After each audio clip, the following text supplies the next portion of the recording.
శ్రోతలకు నా హృదయపూర్వక నమస్కారములు. మన శ్రోతలలో ఒక సోదరుడు ప్రశ్నను పంపడం జరిగింది. ఆ ప్రశ్న, మీరు ఈ శీర్షికల ద్వారా అనేక విషయాలు చెబుతున్నారు, మానవ జీవితంలో నైతిక విలువల ప్రాధాన్యతను గురించి చెప్పండి.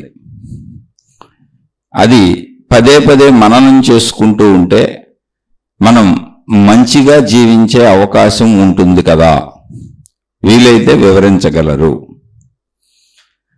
ఇదండి వీరి ప్రశ్న అనకూడదు, వీరి కోరిక. అంటే నైతిక విలువల గురించి చెప్పండి అని. ఇప్పుడు నైతిక విలువలు అనేటువంటివి తెలియని మనిషి అసలు భూమి మీద ఉండడు. అందరికీ మంచి చెడు తెలుసు, ఎలా ఉండాలో తెలుసు, ఎలా ఉండకూడదో తెలుసు, ఏం చేయాలో తెలుసు, ఏం చేయకూడదో తెలుసు. అంటే ఈ విషయం ఎందుకు అంటున్నాను అంటే, భూమి మీద మనకు తెలుస్తున్నటువంటి జీవరాశులలో, భూమి మీద మనకు కనపడుతున్న వాటిలో, రాళ్ళు భూమి ఉందనుకోండి, అలా ఉంటుందంతే. ఏదో పంటలు పండించుకుంటాం, మన అవసరాలకి ఏదో ఇళ్ళు కట్టుకుంటాం, అలా వాడుకుంటాం అంతే. నీరు మన అవసరాలకు వాడుకుంటాం, అది స్వతంత్రంగా ఏం చేయలేదు. వీటిని జడములు అంటాం మనం. జడములు అంటే మనుషుల వలె లేదా జంతువుల వలె విడిగా ఉండి చైతన్యముగా సపరేట్గా వాటి సొంత ఇంట్రెస్ట్తో కదలలేవు అని. ఇలా మనకి ఇప్పుడు భూమి మీద ఉన్నవి మనం మాట్లాడుకునేది. అలాగే చెట్లు, అవి ఎదుగుతూ ఉంటాయి, కదులుతున్నట్టు కనపడతాయి, అంటే ఎదుగుతూ కనపడతాయి పెరుగుతున్నట్టు, కానీ కదలలేవు, ఒకే స్థానంలో ఉంటాయి, వేళ్ళు ఒక చోట పాతుకుపోయి ఉంటాయి. ఏదో దాని జీవితం కాయలు పువ్వులు అలా చెట్లు కనపడుతూ ఉంటాయి. జంతువులన్నీ కూడా జాగ్రత్తగా మనం గమనించి చూస్తే మనలాగానే అవి కూడా తెలివిగా కనపడతాయి. తెలివిగా అంటే స్త్రీ పురుష శారీరక సంపర్కములు, వాటి పిల్లలను పెంచుకోవటం, వాటిని అవి రక్షించుకోవటం. ఇప్పుడు చెట్లు ఉన్నాయి అనుకోండి, ఎవరన్నా నరికేస్తుంటే చెట్టు తాను రక్షించుకోలేదు. ఎందుకనంటే అది ఎదుగుతున్నట్టు పెరుగుతున్నట్టు కనపడుతుంది, కానీ జడత్వంలోనే ఉంది, ఆ స్థానభ్రంశం లేదు, పరిగెత్తలేదు, పారిపోలేదు. జంతువులు అలా కాదు, రక్షించుకునే ప్రయత్నం కూడా చేసుకుంటాయి. ఆ రక్షించుకునే వ్యవస్థ ఉంది వాటికి, జంతువులకి. అంటే సేమ్ మనుషుల్లాగానే ఉంటాయి. అంటే మనుషులకి ఆహారం ఎలా అవసరం అలాగే చెట్లు కూడా ఆహారం తీసుకుంటాయి అనుకోండి. జంతువులకు వచ్చేటప్పటికి ఆహారం తీసుకుంటాయి, నిద్రపోతాయి. వాటికి కూడా మరణ భయం ఉంటుంది, అంటే శరీరాన్ని కాపాడుకోవాలి, రక్షించుకోవాలని. వాటికి కూడా శారీరక సంపర్కం ఉంటుంది, స్త్రీ పురుష శారీరక సంపర్కం ఉంటుంది.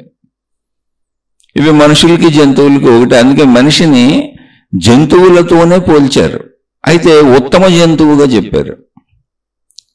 మనిషి అనేది ఉత్తమ జంతువుగా చెప్పారు మహాత్ములు. ఏమని? జంతువునాం నరజన్మ దుర్లభం అని.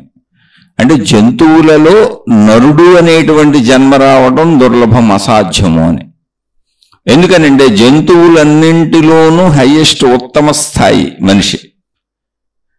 మరి చూడటానికి అన్నీ ఒకటే ఉన్నాయి, మనకంటే బలమైన జంతువులు ఉన్నాయి. ఇప్పుడు ఏనుగు, సింహం, పులి, ఇటువంటి అన్ని మనకంటే చాలా బలమైన జంతువులు. అలాగే విషపూరిత జంతువులు ఉన్నాయి, మనకే భయం. పాములు, తేళ్లు, ఇలాంటి విష జంతువులు అంటే చచ్చే భయం. ఈవెన్ కుక్కలు కూడా, ఆఫ్టర్ ఆల్ ఇళ్లలో పెంచుకునే కుక్కలు కూడా మనిషిని భయపెడతాయి. చాలా రకాల జంతువులకి మనిషి భయపడుతూ ఉంటాడు. అంటే జంతువులు మనిషిని భయపెట్టే స్థాయిలో ఉన్నాయి, భయాన్ని కలిగించే స్థాయిలో ఉన్నాయి.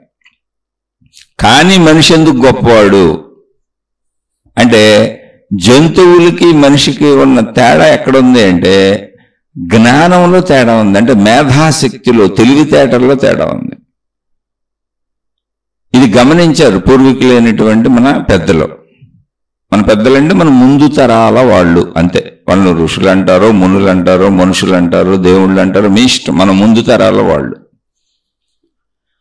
ఇదంతా ఇప్పటిది కాదు మనం మాట్లాడుకునేది. అసలు మానవ జాతి ఎప్పుడు ఏర్పడింది అనేది ఒక ఊహాత్మక విషయం అంతే. అసలు ఈ సృష్టి ఎప్పుడు ఏర్పడింది అనేది ఎవరు ఎక్కడ ఏం చెప్పినా అది ఊహాత్మక విషయం. ఆత్మశక్తి పరంగా మనం మాట్లాడుకున్నప్పుడు అంటే మనం ఆత్మశక్తి అనేది ఒకటి ఉందని, అదే ప్రాణశక్తి జీవులన్నింటిలోనూ అని, సృష్టి మొత్తానికి ఆధారమైన శక్తి అని. ఇప్పుడు సైన్స్ దాన్ని శక్తి అంటుంది, సైన్స్ ఇంకోటే ఇట్లా. సైన్స్ శక్తి ఉందని ఒప్పుకుంది. అయితే సైన్స్ ఏం చెబుతుంది అంటే ఏమీ లేదు, ఉన్న వాటిని వివరించి చెబుతుంది. ఇప్పుడు గాలి ఉంది, గాలి ఏ ఏ వాటి కలయికలతో గాలి ఏర్పడుతుంది, గాలిలో ఏమేమి ఉన్నాయి చెప్పుద్ది, నీటిలో ఏమేమి ఉన్నాయి చెప్పుద్ది, భూమిలో ఏమేమి ఉన్నాయి చెప్పుద్ది. ఉన్నవన్నీ అవి అక్కడ ఎందుకు ఉన్నాయి, వాటిలో ఏమున్నది అనే విషయాన్ని చెప్పుద్ది. వాటిని అవసరమైతే మనమైనా వాడుకోవచ్చా, మలుచుకోవచ్చా అని ఉన్న వాటి వివరాలు చెప్పుద్ది అంతే తప్ప సైన్స్ ఏమి కొత్త వాటిని సృష్టించలేదు. విశ్వం యొక్క వివరాలు తెలుసుకునే ప్రయత్నం చేస్తుంది సైన్స్ అంతే. ఆ సైన్స్కి కూడా ఏం దొరికిందంటే విశ్వాల్లో మనకి అనేకం కనపడుతున్నా ఆధారతగా అన్నింటికి మూలమైంది శక్తే. ఆ శక్తి యొక్క అనేక పరివర్తన దశలే ఈ సృష్టి అని దాన్ని శక్తి అంది, ఎనర్జీ శక్తి. దాన్ని ఋషులు మునులు వాళ్ళు సైంటిస్టులే. అంటే కాలగమనంలో లక్షల కోట్ల సంవత్సరాల పర్యంతము జరిగిన కాలగమనంలో మానవ జాతి అలా ముందుకు వస్తూ ఉంది. ఏముంది, ఇప్పుడు 100 సంవత్సరాలకు ఒక తరం మారిపోతుంది, మళ్ళీ వాళ్ళ పిల్లలు అలా తరాలు మారిపోతూ ఉంటాయిగా. అలా జరిగినటువంటి పరిణామ క్రమంలో ముందు తరాల వాళ్ళు తెలుసుకున్న విషయాలను తమ తరాల వాళ్ళకి చెబుతూ ఉంటారు, అంటే తమ పిల్లలకి చెబుతూ ఉంటారు. మళ్ళీ ఆ పిల్లలు వాళ్ళ పిల్లలకు అందిస్తూ ఉంటారు. అలా తరతరాలుగా మనకు అందుతూ వస్తున్న జ్ఞానము విజ్ఞానము ఇది. అది అంతం చెందటం రూపుమాపటం ఉండదు, కానీ రూపాలు మార్చుకుంటూ ఉంటుంది. అంటే కాలంలో మనం నాగరికత పేరుతో మన అలవాట్లు, మన వ్యవహారాలు, మన అవసర ఉపయోగ వస్తువులు ఇవన్నీ కూడా కొత్తగా మార్చుకుంటున్నాం, కొత్తగా కనుక్కుంటున్నాం. దాన్ని బట్టి రూపాలు మారుతాయి అంతే. పూర్వం వాళ్ళ ఋషులు మునులు యోగులు తపస్సంపన్నులు అందరూ కూడా సైంటిస్టులనే. సైంటిస్టులు అంటే ఏంటి, ఎప్పుడు ఆలోచన చేస్తూ ఏదో ఒక ఆవిష్కరణ కోసం కనుక్కుంటూ ఉంటారు. ఇది ఎందుకు ఉంది, ఇలా ఎందుకు ఉంది, ఎక్కడ ఎందుకు ఉంది, అసలు ఇది ఏం చేస్తుంది, దీని ఉపయోగాలు ఏంటి, దీనివల్ల నష్టాలు ఏంటి, లాభాలు ఏంటి అని నిరంతరం ఉన్న వాటిని పరిశీలిస్తూ ఉంటారు. అలా ఎందుకు ఉన్నాయో పరిశీలిస్తూ ఉంటారు. అలా ఉండడానికి మూలకాలు ఏంటి, మూలం ఏంటో వెతుకుతూ ఉంటారు అంతే, అంతకు మించి ఏం లేదు. వాళ్ళని ఇప్పుడు లేటెస్ట్గా మనం సైంటిస్టులు అంటాం అంతే. పరిశోధన చేస్తూ ఉంటారు ఎప్పుడు. కొంతమంది పరిశోధనలు ఏమీ లేవు, వాళ్ళు బ్రతుకు తెరువు వాళ్ళు చేసుకొని తిని తాగి తిరుగుతూ ఉంటారు. అలా రకరకాల అభిరుచులు. అందులో ఒక అభిరుచి ఈ వర్గం సైంటిస్టులు. వీళ్ళే పూర్వం ఋషులు మునులు యోగులు తపస్సంపన్నులు వాళ్ళు సైంటిస్టులే, పేరు మారిందంతే. ఒక అన్వేషణ, ఒక జిజ్ఞాస ఉన్నటువంటి వ్యక్తులు. ఇదంతా ఏంటి అని పరిశీలిస్తూ ఉంటారు. అలా పరిశీలించిన వాళ్ళకి దొరికింది ఏంటి అంటే సైంటిస్టులు అని చెప్పాక భౌతిక శాస్త్రం. అంటే అసలు ఈ ప్రపంచంలో మనకు కనపడుతున్న అన్నిటికీ, చెట్టు పుట్ట చామ గుట్ట అన్నిటికీ, రాయి రప్ప అన్నింటికీ మూలం ఏంటి అంటే ఒక శక్తి.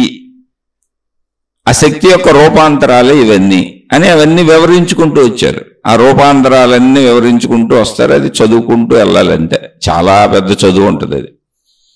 కానీ ఇప్పుడు ఉన్నటువంటి స్థితి నుంచి, అంటే ఒక మనిషి నుంచి, ఒక రాయి నుంచి, ఒక చెట్టు నుంచి కనపడుతున్న అన్నింటి నుంచి మూలానికి వెళ్ళిపోతే, వెనక్కి నడుచుకుంటూ వెళ్ళిపోతే సైన్స్ చెప్పిన ప్రకారం అక్కడ ఏముందంటే శక్తి. అన్నింటిలో శక్తి ఉంది. శక్తి యొక్క రూపాంతరాలు అవి. ఆ విషయాన్ని సైంటిస్టులు ఒప్పుకుంటున్నారు. అదే విషయాన్ని ఋషులు మునులు యోగులు చెప్పారు. కాకపోతే వాళ్ళు సైంటిస్టులే, పేర్లు మార్పు, కాలగమనంలో వచ్చిన పేర్లు మార్పు. ఎప్పుడు ఏదో కనుగొనాలి, పరిశీలించాలి, సత్యం తెలుసుకోవాలి, ఇదంతా ఏంటో తెలుసుకోవాలనే ఆసక్తి ఉన్నటువంటి మానవ జాతిలో కొంతమంది వాళ్ళు అందించిన సత్యం ఏంటంటే ఇదే శక్తికి వాళ్ళు ఆత్మ అని పేరు పెట్టారు. మనం ఆ రెండు కలిపి ఆత్మశక్తి అని మాట్లాడుకుంటున్నాం అంతే. వాళ్ళు ఆత్మ బ్రహ్మము అని పేరు పెట్టారు. దైవము అనే కాన్సెప్ట్ అసలు అక్కడి నుంచే వచ్చింది. అక్కడి నుంచి ఆ దైవము అనే కాన్సెప్ట్ వచ్చినాక ఆ దేవుడు అంటే దైవము దేవుడు అయింది. దేవుడి నుంచి మతాలు వచ్చినాయి, మతాల నుంచి ఆచారాలు సాంప్రదాయాలు విధానాలు పద్ధతులు వచ్చినాయి. ఇలా ఇవి వస్తూనే ఉన్నాయి, వస్తూనే ఉంటాయి, ఎప్పటికీ ఆగవు. ఈ మతాలు ఆచార సాంప్రదాయాల నుంచి ఈ మతాల రంగానే మత పెద్దలు వచ్చారు. ఆ మత పెద్దలనే అనేక మతాలలో అనేక పేర్లతో పిలుస్తారు. మనం అలవాటైనటువంటి మన దేశంలో గురువులు మహాత్ములు ఇలా చెప్పుకుంటూ వస్తాం. వీళ్ళంతా ఒక మతానికి సంబంధించినటువంటి పెద్దరికం వహించిన వాళ్ళు, వాళ్ళకి సంబంధించినటువంటి వాళ్ళు భావించుకున్న సత్యాన్ని ప్రజలకు చెబుతూ ఉంటారు. అసలు వ్యవస్థ ఇలా వచ్చింది. ఎక్కడైనా సరే, ఏ మతంలో అయినా సరే, అనేక మతాల్లో అనేక పేర్లు ఉన్నాయి అంతే. అక్కడి నుంచి వాళ్ళు ఏర్పాటు చేసిన నియమ నిబంధనలు, అంటే ఈ మత పెద్దలు ఏర్పాటు చేసిన నియమ నిబంధనలు, మత సాంప్రదాయాలు, ఆచారాలు, విధానాలు, పద్ధతులైన వాళ్ళు తెలిపినటువంటి సాధనా విధానాలు, అంటే ఇలా సాధన చేసుకోండి, ఇలా చేసుకోండి, ఇలా చేసుకోండి అని చెప్పి సాధనా పద్ధతులైన వాటిని ఇంకా మోడరేట్ చేసుకుంటూ ఇప్పుడు మళ్ళీ మన మానవ జాతి ముందుకెళ్తూ ఉంటుంది. అంటే ఎప్పుడూ మానవ జాతిలో అన్వేషించే వాళ్ళు ఉంటారు, కనుగొనే వాళ్ళు ఉంటారు, ఆ కనుగొన్న విషయాలను చెప్పేవాళ్ళు ఉంటారు, ఆ చెప్పే విషయాలలోంచి మళ్ళీ సత్యాలను సేకరిస్తూ వాటిని మోడరేట్ చేసేవాళ్ళు ఉంటారు. అంటే మోడరేట్ చేసి మళ్ళీ వాటికి కొత్త పందాలు, కొత్త పేర్లు పెట్టి ఇంకా కొత్తగా నవీనంగా వాటిని ఆవిష్కరించి ఆ సాధనలకు మెరుగుదిద్ది, ఆ సాంప్రదాయాలకు మెరుగుదిద్ది, ఆ మతాలకు మెరుగుదిద్ది, ఆ పద్ధతులకు మెరుగుదిద్ది, ఆ దైవ విధానాలకు మెరుగులు దిద్దుతూ, అంటే బంగారం వాడి దాని కొంచెం తగ్గినప్పుడు, దాని మెరుపు కొంచెం తగ్గినప్పుడు మళ్ళీ దాన్ని మెరుగు పెట్టిస్తూ ఉంటారు. అలా బంగారు వెండి వస్తువులేని మన పాత్రలు కూడా అలాగే శుభ్రం చేసి క్లీన్ చేసుకుంటూ ఉంటాం, బట్టలలో ఉతుక్కుంటూ ఉంటాం. అలా ఆచార సాంప్రదాయ విధాన పద్ధతులు ఏవైనా మతాల్లో మళ్ళీ రిఫైన్ అవుతూ ఉంటాయి, రీఫైన్ చేస్తూ ఉంటారు వాటిని. అలా తరాల్లో సాగుతూ ఉంటాయి దేశకాల పరిస్థితులకు తగ్గట్టుగా. ఇదంతా కూడా వస్తుంది వరవడిది, అనాదిగా వస్తున్న వరవడి. ఈ వరవడికి అంటే ఇప్పుడు ఒక దేవుడు అనే కాన్సెప్ట్ కానీ, అంటే ఈ సృష్టికి మొత్తం ఆధారం శక్తి అనే కాన్సెప్ట్ భౌతికమైన శాస్త్రజ్ఞులు ఒప్పుకుంటున్నారు. ఆధ్యాత్మికము అని పేరు పెట్టుకొని దైవీ మార్గాలను సృష్టించినటువంటి మహనీయులు ఒప్పుకుంటున్నారు. అసలు దైవీ మార్గాలకు ఆధారతే దైవము అనే దానికి ఆధారతే, దేవుడు అనే ఆధారతే శక్తి. ఆ శక్తిని సహజ మానవుడు అన్నప్పుడు శరీర భావన ఉంటుంది, మానవ జాతి అన్నప్పుడు శరీర భావన ఉంటుంది, సృష్టి అన్నప్పుడు వేరు భావన ఉంటుంది.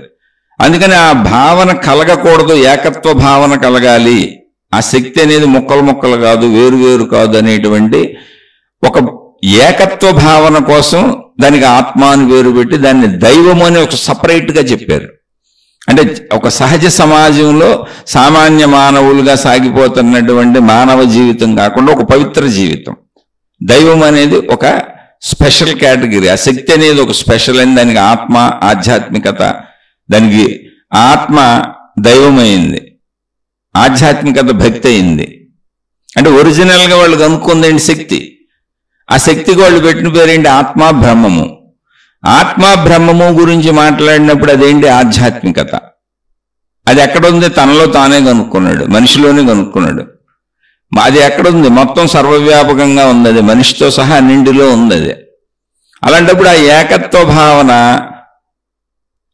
అదే కలగాలి, సృష్టిలో కనబడుతున్న వేరు భావన కలగకూడదు అనేటువంటి తాత్విక చింతనతో తదనుగుణమైన పేర్లు పెట్టాలని ఆత్మ అని పెట్టారు. ఆత్మ అంటే ఏకత్వము. దానికి అల్లే ఆత్మ అని పేరు పెట్టినప్పుడు దాని అర్థాలు కూడా చెప్పారు.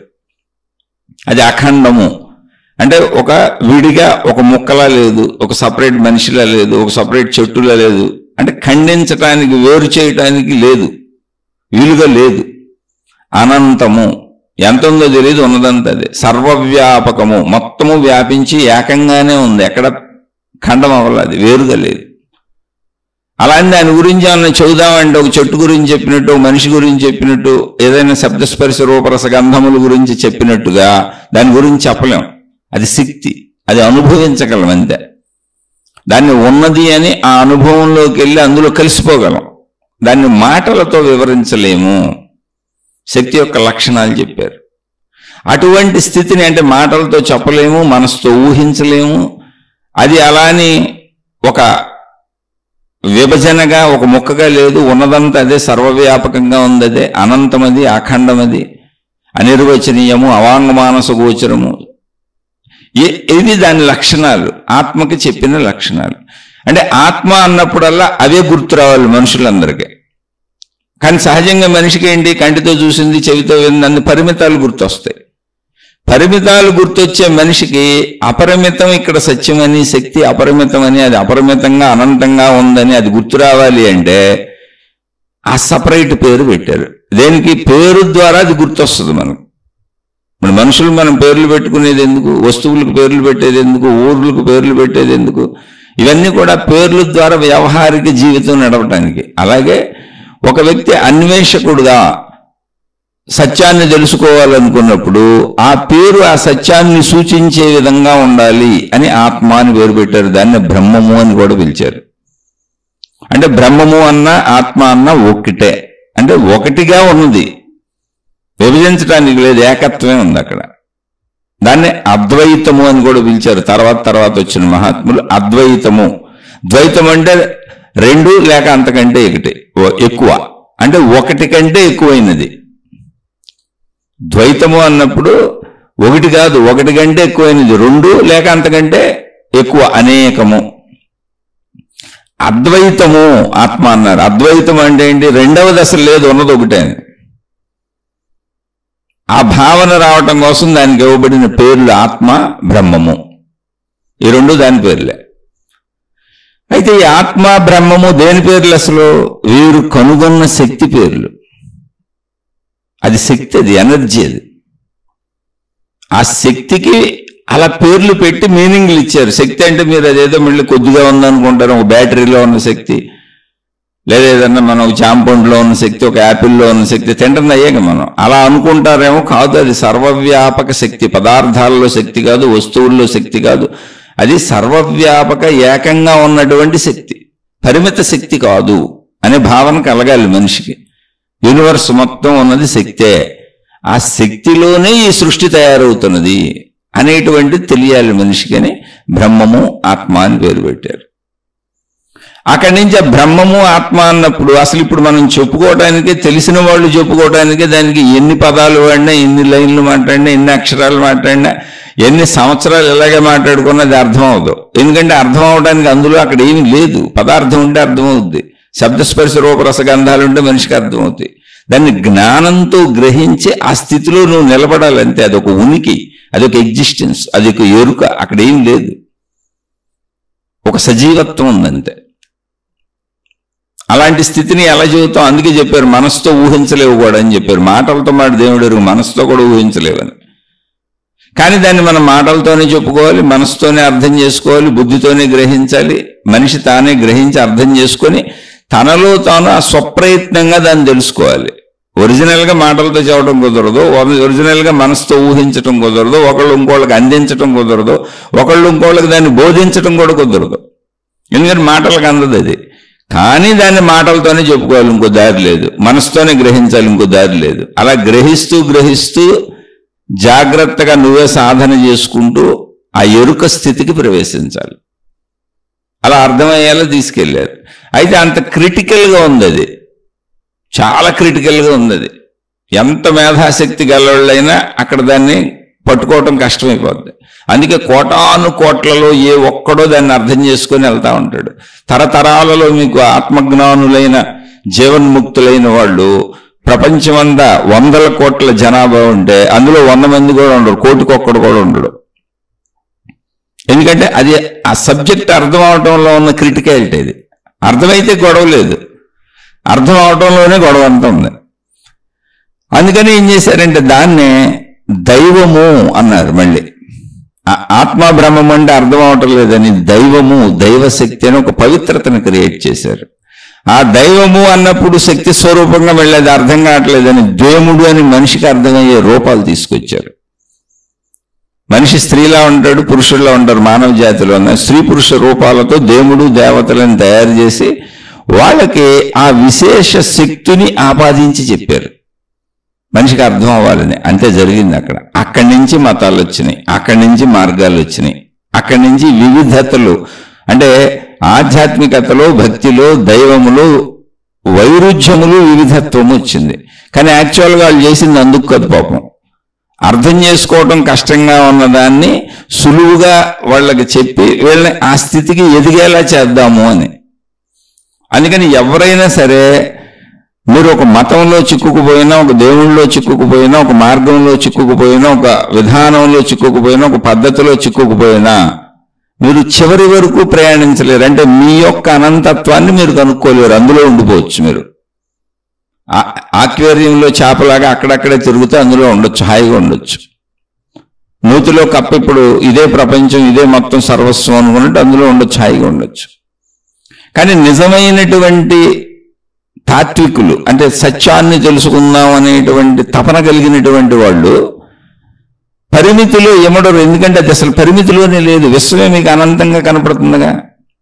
అసలు విశ్వాన్ని గ్రహిస్తున్నాగా, మనం చూస్తున్నాగా, అది అనంతంగా ఉందిగా. విశ్వం కళ్ళ ముందు కనపడుతుందిగా, అనంతంగా ఉంది. అంటే మానవ పరిధిలో అనంతంగానే ఉందిగా.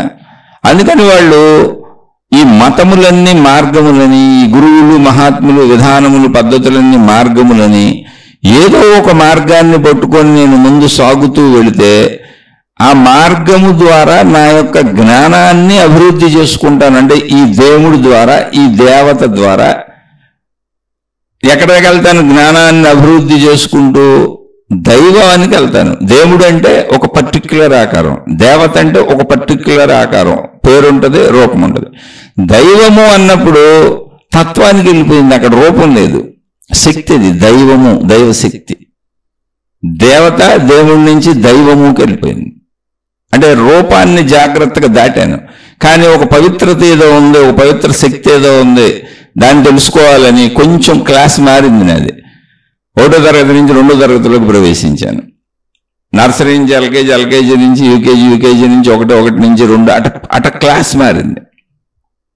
అక్కడికి వెళ్ళినాక ఈ దైవము అనేది ఏంటి అని తెలుసుకుంటూ ఉన్నప్పుడు దైవము అనేది దేవుడు కాదు, దేవత కాదు, శక్తి, దైవశక్తి అనేది అర్థం చేసుకున్నాను. ఓహో, మనలో ఉన్న శక్తి వేరు, చెట్టు పుట్ట చేమలో ఉన్న శక్తి వేరు, ఈ దైవశక్తి వేరు, ఇది ఒక పవిత్ర శక్తి అనేటువంటి దాంతో మళ్ళీ అక్కడ క్లాస్ చదువుకుంటూ వచ్చాను. దాన్ని చదువుకుంటూ ముందుకెళ్ళి దాన్ని కొద్దిగా నా బుర్రలో అర్థం చేసుకుంటూ, అంటే నా స్థాయిని పెంచుకుంటున్నాను. ఇంతకీ నా స్థాయిని పెంచుకోవడానికి ఆ ఆత్మశక్తి స్థాయిని కిందకి దింపుకొచ్చారు మహాత్ములు. అలా నా స్థాయిని పెంచుకుంటూ, నా జ్ఞానాన్ని పెంచుకుంటూ, దాన్ని అర్థం చేసుకుంటూ వెళ్తే, నువ్వు ఏది దైవశక్తి, పవిత్రమైన శక్తి అంటున్నావో నాయన అదే విశ్వశక్తి, అదే సృష్టి శక్తి, అదే ప్రకృతి శక్తి, అన్నింటిలో ఉంది అదే శక్తి అని చెప్పారు. నీలో ఉంది కూడా అదే శక్తి అని చెప్పారు. ఇప్పుడు శక్తి కామన్ అయిపోయింది, పవిత్రత కామన్ అయిపోయింది, మొత్తం కామన్ అయిపోయింది. ఇప్పుడు పవిత్రత అంతా కామన్ అయిపోయింది. ఈ వరకు దేవుడు అనేది ఒక పవిత్రత వేరు, నేను వేరు, దేవుడు వేరు, నేను వేరు, దేవత వేరు. నాకు దేవుళ్ళకి బాబోయ్ అమ్మో, మేమెక్కడ దేవుళ్ళు ఎక్కడ, మేము సామాన్య మానవులం, వాళ్ళు దేవుళ్ళు విపరీతమైన శక్తివంతులు, పవిత్రత గలవాళ్ళు, పవిత్రులే దేవుడికి దగ్గర అవ్వగలరు అనేటువంటి ఒక భావనతో మన మంచోళ్ళుగా చేసే ప్రయత్నం చేశారు. ఆ మంచిలోంచి జ్ఞానాన్ని అందించే ప్రయత్నం చేశారు. అలా జ్ఞానాన్ని పెంచుకుంటూ మంచోళ్లే ముందుకెళ్ళినాక అసలు శక్తిలో పవిత్రత లేదు, చెడు లేదు, మంచి లేదు, ఉన్నదంతా ఒకటే శక్తి. అది ఎప్పుడు ఏకశక్తే. అది ఎప్పుడు మంచిదే అన్నప్పుడు ఇంక చెడు అనే పదం లేదు, చెడు అనే పదం లేనప్పుడు మంచి అని చెప్పవలసిన అవసరం లేదు. చెడు ఉంటే మంచి అని చెప్పాలి. ఇప్పుడు అది చెడు కాదు, మంచి కాదు, శక్తి, పవిత్రత. ఒకవేళ అనాలి అంటే పవిత్రత అర్థం అవ్వాలి, కంటే అనాలంటే అది ఒక పవిత్ర శక్తి. కానీ ఉన్నదంతా అదే, ఒకటే శక్తి, ఏకశక్తి అన్నప్పుడు ఇంకా మంచి, చెడు, పవిత్రత అన్ని ఎగిరిపోయినాయి. అక్కడ ఆత్మజ్ఞానం స్టార్ట్ అయింది. ఆ శక్తే నీలోనూ ఉంది, నాలోనూ ఉంది, చెట్లోనూ ఉంది, పొట్టలోనూ ఉంది, గొట్టలోనూ ఉంది, అన్నింటిలోనూ ఉంది అన్నారు.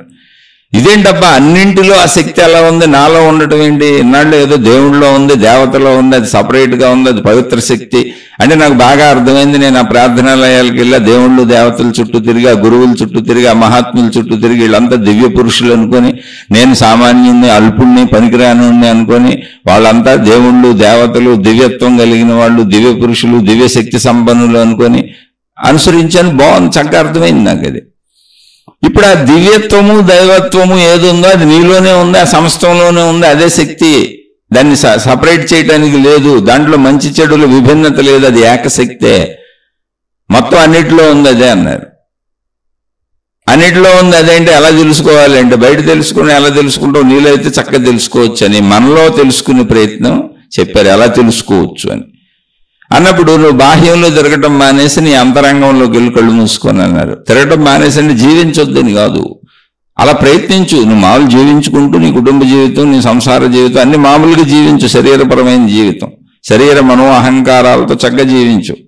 కానీ కళ్ళు మూసుకొని కాసేపు లోపలికి వెళ్ళి నిన్ను నువ్వు గమనించుకోవటం నేర్చుకో. నీలో ఉన్న శక్తి నీకు దర్శనం అవుతుంది అన్న. ఆలోచన రూపంలో ఉంది శక్తే, భావరూపంలో ఉంది శక్తే, శరీరాన్ని నడుపుతుంది శక్తే.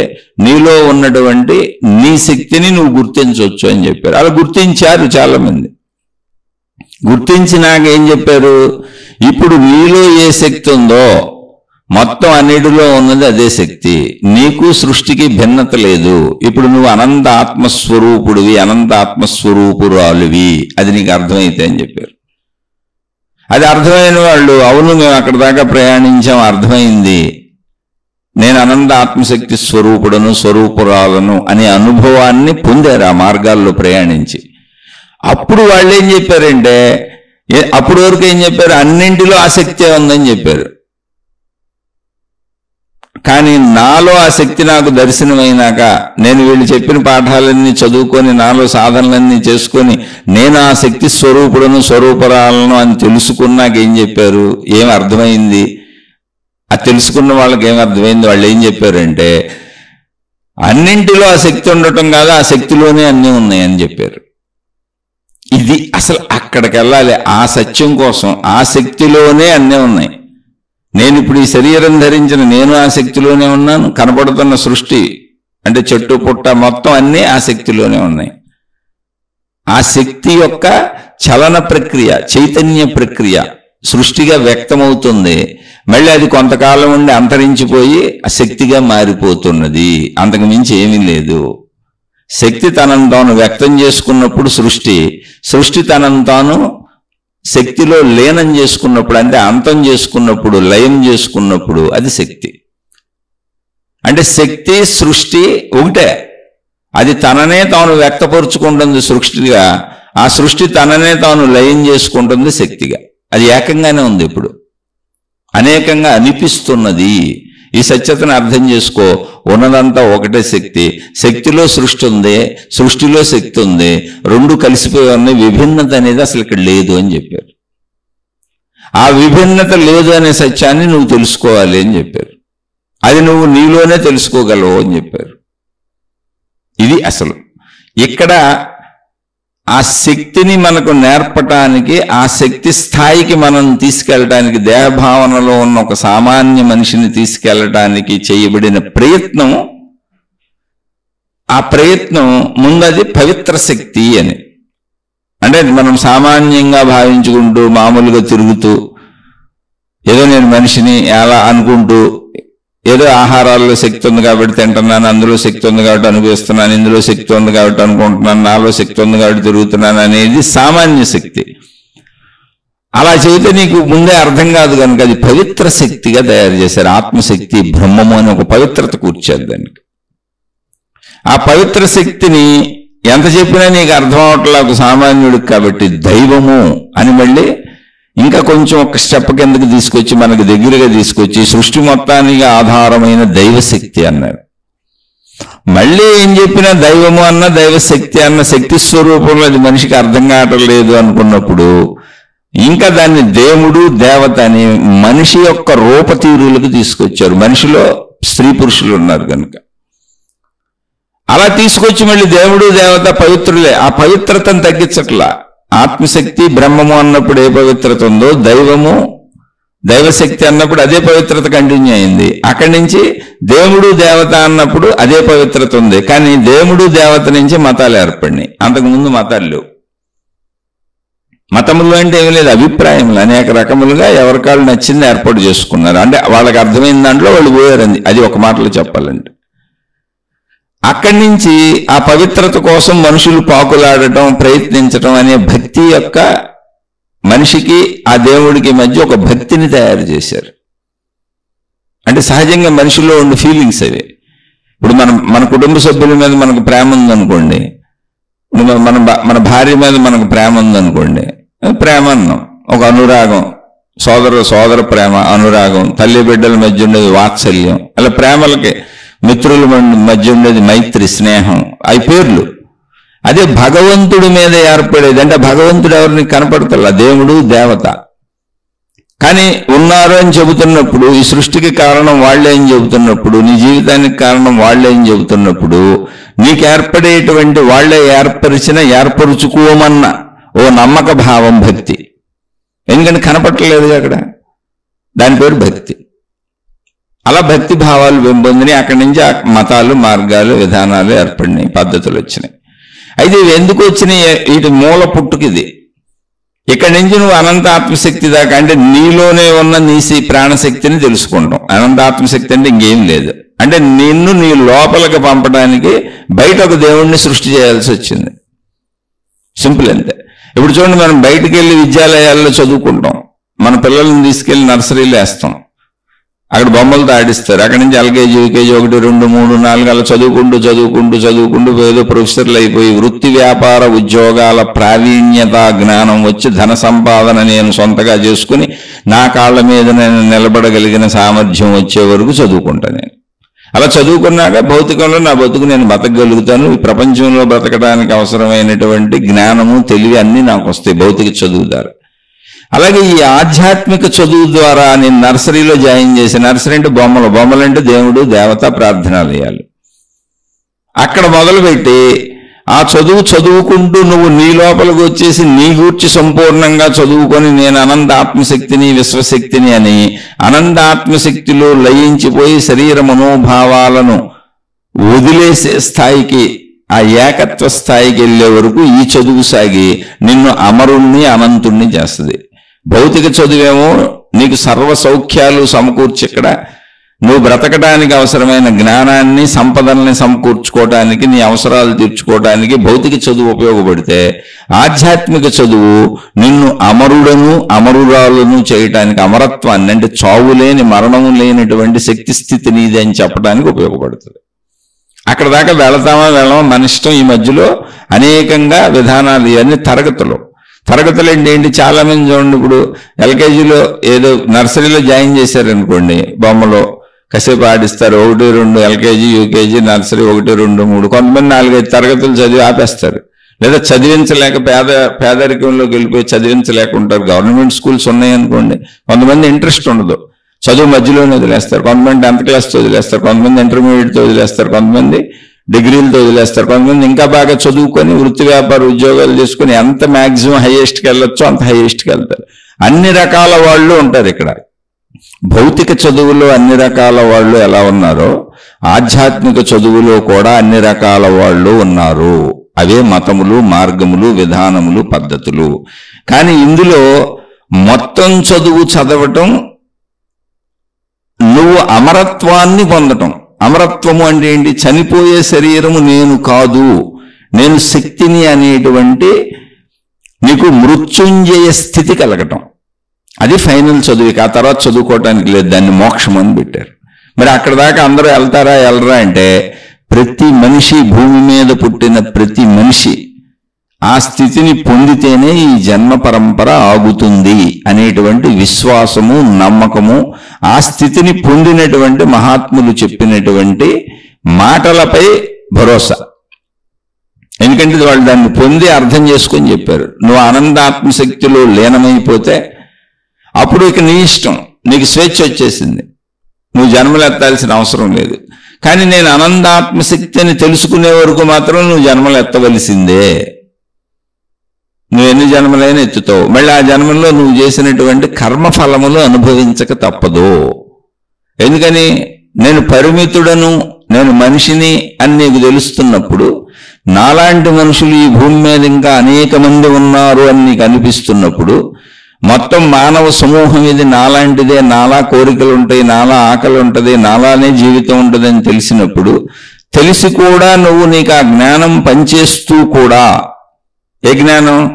నాలాంటి ఆకలి ఎదుటి వాళ్ళదే, నాలాంటి నొప్పి ఎదుటి వాళ్ళదే, ఎదుటి వాళ్ళని మోసగిస్తే బాధపడతారు, నాకు బాధ కలిగినట్టుగా వాళ్ళకి బాధ కలుగుతుంది, నాకు ఎన్ని రకాల సుఖదుఖ భావోద్వేగాలు కలుగుతాయో వాళ్ళకు కూడా అన్ని రకాల సుఖదుఖ భావోద్వేగాలు కలుగుతాయి అనేటువంటి జ్ఞానము నీకుంది.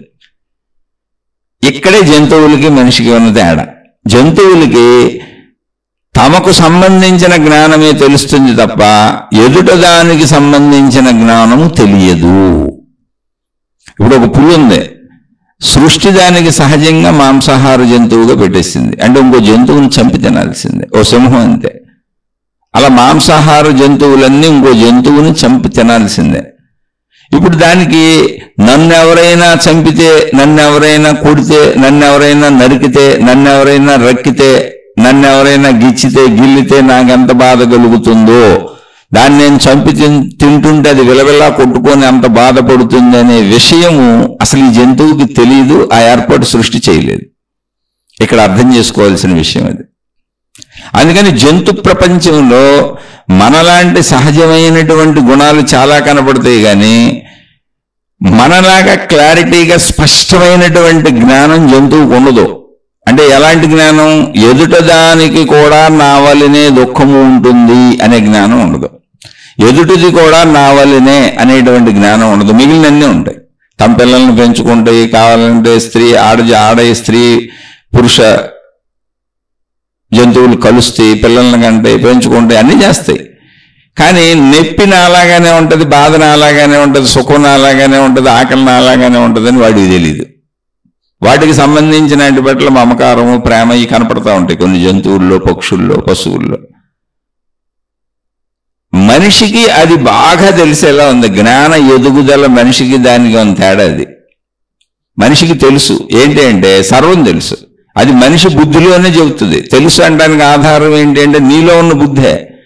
నువ్వు చేయకూడదు, చేయొచ్చు, ఇది తప్పు, ఇది రైట్, నీలో బుద్ధే నీకు చెబుతూ ఉంటుంది.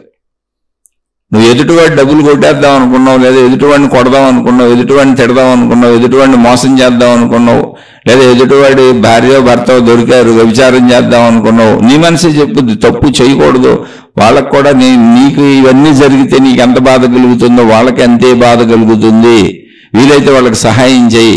నీ దగ్గర ఉంది కదా, నువ్వు అన్నం తిన్నావు కదా, నీకు ఇంకా మిగిలింది కదా, నువ్వు వండుకుంది చాలా మిగిలింది కదా, నువ్వు సంపాదించిన డబ్బు బోల్డ్ ఉంది కదా, పాపం వాళ్ళకి లేదు కదా, వాళ్ళకి ఎంత పెట్టు, అది కూడా తెలుస్తుంది. ఎందుకంటే ఆకలి బాధ తెలుసు, ఇంద్రియాల కోరికల బాధ తెలుసు. మన వాళ్ళకి ఎవరైనా హాని చేస్తుంటే మనకి ఎంత దుఃఖమో తెలుసు. నేను నాది నా వాళ్ళు అనేటువంటి ప్రేమ మమకారాలు మనకెంత ఉంటాయో అందరికీ అంతే ఉంటాయి అనే విషయం మనకి తెలియజేయబడింది సృష్టి చేత. అది మనకి ఇవ్వబడిన జ్ఞానం. అందుకని జంతువునాం నరజన్మ దుర్లభం అన్నప్పుడు జంతువులలో నరుడనే ఒక్కడికే ఈ మెచ్యూరిటీ జ్ఞానం ఇవ్వబడింది. కిందాటికి లేదు. కిందాటికి సామాన్య జ్ఞానం ఉంది, వాటి బ్రతుకు తెరువుకు అవసరమైన జ్ఞానం ఉంది. ఎదుట వాళ్ళ గురించి ఆలోచించే జ్ఞానం లేదు వాటికి. అందుకని వాటికి పాపపుణ్యాలు లేవు, కర్మలు లేవు, కర్మ సిద్ధాంతం లేదు. నీకెందుకు వర్తిస్తుంది అంటే అది నీకు తెలుసు కాబట్టి. సింపుల్ అంతే. ఈ కర్మ సిద్ధాంతాన్ని వర్తింపజేయడానికి ఏ దేవుడు లేడు, నువ్వే, నీ శరీరమే. నీ శరీరంలో ఇప్పుడు గాలి పీల్చికి ఎలా బతుకుతున్నావు, అది సృష్టి చేసిన ఏర్పాటు. ఆహారం తిని ఎలా బతుకుతున్నావు, అది నీకు ఎలా సరిపడుతుంది, శక్తిగా ఎలా మారుతుంది, అది సృష్టి చేసిన ఏర్పాటు. స్త్రీ పురుష శారీరక కలయికలో నీకు సుఖం వస్తుంది, పిల్లల్ని ఎలాగంటున్నావు, అది సృష్టి చేసిన ఏర్పాటు. నీ తెలివి, నీ ప్రజ్ఞం లేదు అందులో. అలాగే కర్మ సిద్ధాంతం కూడా ఇలా ఇమిడిపోయింది నీ శరీరంలోనే. ఏంటి అంటే నీకు తెలుసు కనుక తెలిసి తప్పు చేస్తే, తెలిసి పొరపాటు చేస్తే, తెలిసి మోసం చేస్తే, తెలిసి అన్యాయం చేస్తే, తెలిసి చెడు చేస్తే నీ శరీరములోనే నీకు హాని కలిగించేటువంటి, నీకు శిక్షలు పడేటువంటి విధానంలో నీ శరీరం స్పందిస్తుంది. అదే నీలో నిత్యం జరిగేటువంటి రసాయనిక చర్యలు. నీ శరీరంలోనే ఆ రసాయనిక చర్యలు జరగడం వలన మానసిక ఒత్తిళ్లు, భయాలు ఏర్పడతాయి. నీకు తెలియదు అది రసాయనోత్పత్తి జరిగిపోయింది, ఏమవుద్ది అనుకుంటున్నాను, కాదు. వాటి వలన అనారోగ్యాలు వచ్చేస్తాయి. ఎందుకని అధర్మ రసాయనాలు నీ శరీరంలో నువ్వు ఉత్పత్తి చేసుకుంటున్నావు. ఎందుకని తెలిసి తప్పు చేస్తున్నావు కాబట్టి. ఇప్పుడు జంతువులకు అలా ఉండదు. ఎందుకని అంటే వాటికి అసలు తెలీదు. ఎదుట వాళ్ళని నేను మోసం చేస్తున్నానని జంతువుకు తెలియదు. జంతువుకు తనకు కావాల్సింది ఎక్కడ దొరికితే అక్కడ ఎత్తుకుపోద్ది. ఇది పలానా ఇల్లు పలానా ఉన్నది ఆ ఏం జంతువులకు తెలియదు అసలు. దాని ఆహార వేట అంతే. ఇప్పుడు ఎవరో ఒక 100 ఎకరాలు తోట వేసుకున్నారు అనుకుందాం, లేదా ఒకళ్ళు ఎవరో వాళ్ళ ఇంట్లో ఒక మంచి చెట్టు వేసుకున్నారు, పళ్ళ చెట్టు అనుకుందాం. పక్షులు వచ్చి తిని వెళ్ళిపోతూ ఉంటాయి. అదేం పాపం కాదు, వాటికి పాపం రాదు. ఎందుకంటే అసలు మనుషులని వాళ్ళు చెట్లు వేసుకున్నారని, నాటుకున్నారని, ఇల్లు కట్టుకున్నారని, స్థలాలు కొనుక్కున్నారని, రిజిస్ట్రేషన్లు చేసుకున్నారని ఇవన్నీ పక్షులకి జంతువులకి తెలియదు, పశుపక్షాదులకి తెలియదు. ఇవాళ పొలాలని అందులోకి వెళ్ళి తినకూడదని అవేం తెలియదు వాటికి. కాబట్టి వాటికి తెలియని వాటికి లేదు, మనిషికి తెలుసు కనుక తెలిసినటువంటి నీ శరీరంలోనే తెలుసుకున్నటువంటి నీ జ్ఞానమే నీకు తప్పులు చేయొద్దు అని చెప్పి హెచ్చరికలు చేస్తుంది. నీలోనే హెచ్చరికలు ఎందుకు చేస్తుంది? అది నువ్వు తెలిసి కూడా తప్పులు చేస్తే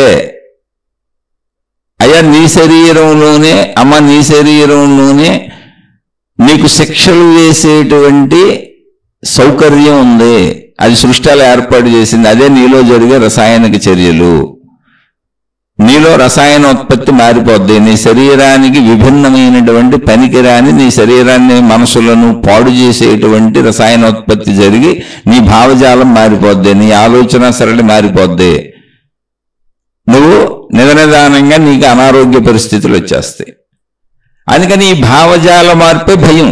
అసలు భయం అంటేనే భావజాల మార్పు, ఆందోళన అంటేనే భావజాల మార్పు, ఒత్తిడి స్ట్రెస్ అంటేనే భావజాల మార్పు. అవి వచ్చినాయి అంటే ఒత్తిడి వచ్చింది, భయం వచ్చింది, బాధ వచ్చింది అంటేనే నువ్వు ఎంతో కొంత ఏదో ఒక రూప తప్పులు చేసే ఉన్నావు, ఏదో అబద్ధాలు చెప్పే ఉన్నావు, ఏదో మోసాలు చేసే ఉన్నావు. అది ఏ స్థాయిలో ఉండొచ్చు.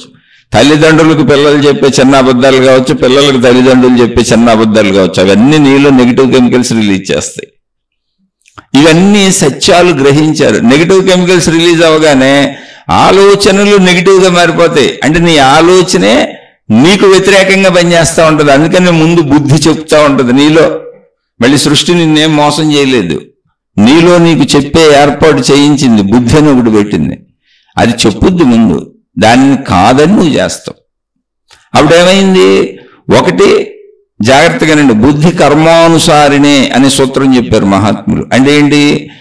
ఎలా ఆలోచన చేస్తే, ఏ ఆలోచన చేస్తే నువ్వు చేసిన పుణ్య పాప కర్మల ఫలితములను నువ్వు అనుభవిస్తావో అలాంటి ఆలోచనలు నీలో పుట్టేలా జరుగుతాయి. అది నీలో ఊరే కెమికల్సే. బాగా తప్పులు చేసేసి, అన్యాయాలు చేసి, మోసాలు చేసి, అందరినీ ఇబ్బందులు పెట్టేసి, అందరినీ రకరకాలైనటువంటి బాధలకు గురి చేసేవాళ్ళు ఉన్నారనుకోండి, అంటే మాకు సాగుతుంది కదా అని, ఇప్పుడు వాళ్ళకి వాళ్లే శిక్షలు వేసుకునేలా వాళ్ళ బ్రెయిన్ వాళ్ళకి అలాంటి సలహాలు ఇస్తుంది. ఎందుకంటే వాళ్ళని వాళ్ళు ఎందుకు శిక్షించుకుంటారు లేకపోతే? కానీ సలహాలు అలాగే ఇస్తుంది అది. ఎందుకని? దాన్ని చెడు వైపు తిప్పేసావు. నీలో చెడు కెమికల్స్, చెడు రసాయనాలు ఉత్పత్తి అవుతున్నాయి. అందుకని చెడు ఆలోచనలు వచ్చేలా పెట్టేసింది. అలా చెడు భావాలే పుడతాయి నీకు. అవి భయాలు కలిగిస్తాయి, ఆందోళన కలిగిస్తాయి, ఒత్తిళ్లు కలిగిస్తాయి, స్ట్రెస్కి గురి చేస్తాయి. హాయినివ్వవు నీకు. నీకు నువ్వే శిక్ష వేసుకున్నావు. నిన్ను శిక్షించే వాళ్ళు అసలు ఎవరూ లేరు ఇక్కడ, ఎవరూ లేరు ఇక్కడ. అందుకే మీరు గమనిస్తే యమధర్మధరాజు దగ్గర మనం చేసిన పాపపుణ్యాలన్నీ రాసుకోవడానికి చిత్రగుప్తుడు అనేటువంటి ఒక ఆయన ఉంటాడు అని పేరు పెట్టారు. చిత్ర అంటే చిత్రముగా, గుప్తుడు అంటే రహస్యముగా. అంటే మనలోనే మనం చేసే పనులను కనిపెడుతూ చిత్రంగా, విచిత్రంగా, గుప్తంగా ఓ శక్తి ఉంది. అదే శక్తి మన శక్తే. మంచికి ఉపయోగపడే శక్తి అదే, చెడుకు ఉపయోగపడే శక్తి అదే, బుద్ధిగా చెబుతున్న శక్తి అదే, బతికిస్తున్న శక్తి అదే. కానీ నువ్వు తప్పులు చేసినప్పుడు నేను శిక్షించే శక్తి అదే. నువ్వు మంచి చేస్తే నేను రక్షించే శక్తి అదే. నువ్వు మంచి చేస్తే మంచి కెమికల్స్, రసాయనాలు ఉత్పత్తి అయ్యేలా చేసి నీకు మంచి ఆలోచనలు, మంచి భావాలు కలిగేలా చేస్తుంది. దాని నుంచి ధైర్యం వస్తుంది, దాని నుంచి ప్రశాంతత వస్తుంది, దాని నుంచి తృప్తి వస్తుంది, దాని నుంచి ఓర్పు వస్తుంది. అన్ని మంచి లక్షణాలు వస్తాయి. ఇది ఇంకా మనమే ఇప్పుడు శిక్షలు వేసుకునేది. చిత్రగుప్తుడు మనలోనే ఉన్నాడు. అంటే ఏంటి? చిత్రంగా, గుప్తంగా అంటే ఏంటి? గుప్తంగా అంటే రహస్యంగా, తెలియదు మనకి, ఎక్కడ ఉందో తెలియదు. చిత్రంగా అంటే ఏంటి? తనను తానే శిక్షించుకుంటుంది. అది అదే శక్తి, మనలో ఉన్న శక్తే. కానీ తప్పు చేసినప్పుడు తనను తానే శిక్షించుకుంటుంది. అదే చిత్రం. పోతే దాన్ని ఎట్లా అంటే గుప్తంగా, రహస్యంగా ఉంది. దాన్ని ఎలా మంచిగా మార్చుకోవాలో మనకు తెలియదు. అంటే తప్పులు చేసేసి దాన్ని నాకు అనుకూలంగా నన్ను శిక్షించకుండా ఎలా మార్చుకోవాలనే ఫెసిలిటీ లేదు అసలు అక్కడ. ఖచ్చితంగా తప్పు చేసావంటే నీ శక్తే నీకు శిక్షేస్తుంది, ఒప్పు చేసావంటే నీ శక్తే నీకు రక్షిస్తుంది. ఆ శక్తి పనితీరు అంతే, ఇంకా దాన్ని మార్చడం కుదరదు. అలా మనిషికి పెట్టబడింది. ముందు ఇది మనిషి గుర్తించాలి. గుర్తించకపోతే మనిషి దెబ్బతింటాడు. తనను తానే శిక్షించుకొని తనెవరో రక్షించాలని దేవుళ్ళ చుట్టూ, గురువుల చుట్టూ తిరుగుతూ ఉంటాడు, మహాత్ముల చుట్టూ తిరుగుతూ ఉంటాడు, ప్రార్థనాలయాల చుట్టూ తిరుగుతూ ఉంటాడు, తాళ్ళు తాయెత్తులు అమ్మే వాళ్ళ చుట్టూ తిరుగుతూ ఉంటాడు. పాపం వాళ్ళన్నా, నాయన నీ శక్తేరా బాబు, నీ శక్తే నువ్వు ధర్మంగా వాడినప్పుడు చెప్పారు పాపం పెద్దోళ్ళు. కొంతమంది మధ్యలో దూరి మోసం చేసేస్తున్నారు. అంటే మిడిమిడి జ్ఞానం వాళ్ళు ఉన్నారు మధ్యలో. అంటే ఇంకా పూర్తిగా చదువు పూర్తి అవ్వలా, 5వ తరగతి 6వ తరగతి చదివేసి బోధకులు అయిపోయి అందరికీ చెప్పేద్దాం, గురువులు అయిపోదాం, మహాత్ములు అయిపోదాం అని మొదలెట్టేశారు. మతాలు ఏర్పరచుకున్నారు, దేవుళ్ళని పెట్టుకున్నారు, వాళ్ళకి తోసినవన్నీ చెప్పేస్తున్నారు. మహిమలు అన్నారు, మాయలు అన్నారు, అద్భుతాలు అన్నారు, నిన్నెవరో రక్షించేస్తాడు అంటున్నారు. అసలు ఎవరు లేరు. శక్తి అది, నీ శక్తి అది, నీ శక్తే. అది మహాత్ములు కనుక్కొని ఎంత చక్కగా చెప్పారు తెలుసా? ధర్మో రక్షతి రక్షిత అన్నారు. నాయన నువ్వు ధర్మంగా ఉంటే ఆ ధర్మమే నిన్ను రక్షిస్తుంది, వేరే ఎవరో వచ్చి రక్షించరు నిన్ను. నువ్వు ధర్మంగా ఉండు, ధర్మమే నిన్ను రక్షిస్తుంది అన్నారు. అంటే ధర్మం ఏంటి? మంచి. నువ్వు మంచిగా జీవిస్తున్నప్పుడు ఎదుట వాళ్ళకు కూడా నాలాగే బాధ ఉంటుందని నీకు తెలుసు కనుక ఎదుట వాళ్ళని ఎవరినీ బాధ పెట్టకుండా సామాజిక పరిస్థితుల రీత్యా అప్పుడున్న దేశ కాల పరిస్థితుల ధర్మాన్ని నువ్వు పాటించినప్పుడు నీ శరీరంలో ధర్మ వ్యవస్థ సాగుతుంది కనుక నీలో అన్ని ధర్మ రసాయనాలు ఉత్పత్తి అయ్యి నీకన్నీ ధర్మపు ఆలోచనలు, మంచి ఆలోచనలు, మంచి గుణాలు, మంచి స్వభావము, ఓర్పు, నిదానము, ప్రశాంతత, చక్కగా పడుకుంటే నిద్ర పట్టడం, తిన్నది అరగటం, ఇలా అన్ని చక్కటివి జరుగుతాయి, అన్ని మంచిలే జరుగుతాయి. అది ధర్మం రక్షించటం అంటే. అప్పుడు నీకు అంత డబ్బు లేదు, ఎంత డబ్బు లేదు, నా జీవిత భాగస్వామి ఇంత అందంగా లేరు, అంత అందంగా లేరు, అలా ఏం అనిపించదు. ఉన్నవన్నీ తృప్తిగా ఉంటాయి నీకు. ఎందుకని? తృప్తి అనే రసాయనం నీలో ఊరుతుంది. అసలు ప్రాబ్లం అది.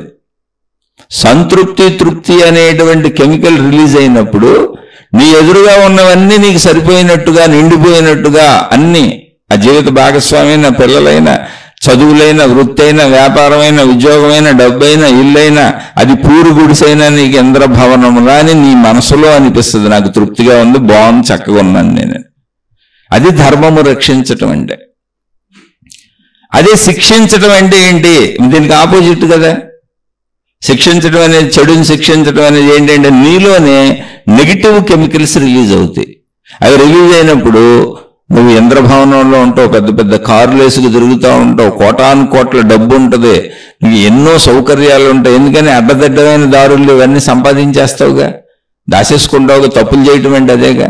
పరస్త్రీల పొంది ఉంటుంది, పరజీవిత భాగస్వాములను అనుభవించటం ఉంటుంది, అన్ని రకాలు చేస్తావు, తాగుతావు, తిరుగుతావు, డబ్బు ఉంటుంది, రకరకాలు ఉంటాయి, కానీ సంతృప్తి ఉండదు. ఎందుకని? తృప్తి అనేటువంటి రసాయనం నీలో ఉత్పత్తి అవ్వదు అసలు. అందుకే నువ్వు అంత పరుగులు పెడతా ఉంటావు. జాగ్రత్తగానండి. ధర్మముగా ఉన్నప్పుడు నీలో తృప్తి అనేటువంటి, తృప్తికి సంబంధించిన, సంతృప్తికి సంబంధించిన, హాయికి సంబంధించినటువంటి రసాయనం ఉత్పత్తి అయినప్పుడు నువ్వు పూరు గుడిసెలో ఉండి చిరిగిపోయిన బట్టలు కట్టుకున్నా నీకు భావన ఎలా ఉంటుందంటే నువ్వు దేవేంద్రుడిలా స్వర్గ సుఖాలు అనుభవిస్తున్నట్టు నీకు అనిపిస్తూ ఉంటుంది. ఎందుకని? ఉన్నాయి సుఖాలు అక్కడ. తినటానికి తిన్నావు, కడుపు నిండానే తిన్నావు, నీకు అనుభవించడానికి నీ భార్య, నీ భర్త, జీవిత భాగస్వామి ఉన్నారు, నీ పిల్లలు ఉన్నారు. కానీ మీ అందరూ రిక్ష దొక్కుంటూ పూరు గుడిసెలో ఉండొచ్చు, కానీ నీకు ఆ భావన ఉండదు. పంచేంద్రియ సుఖాలు ఒకటేగా.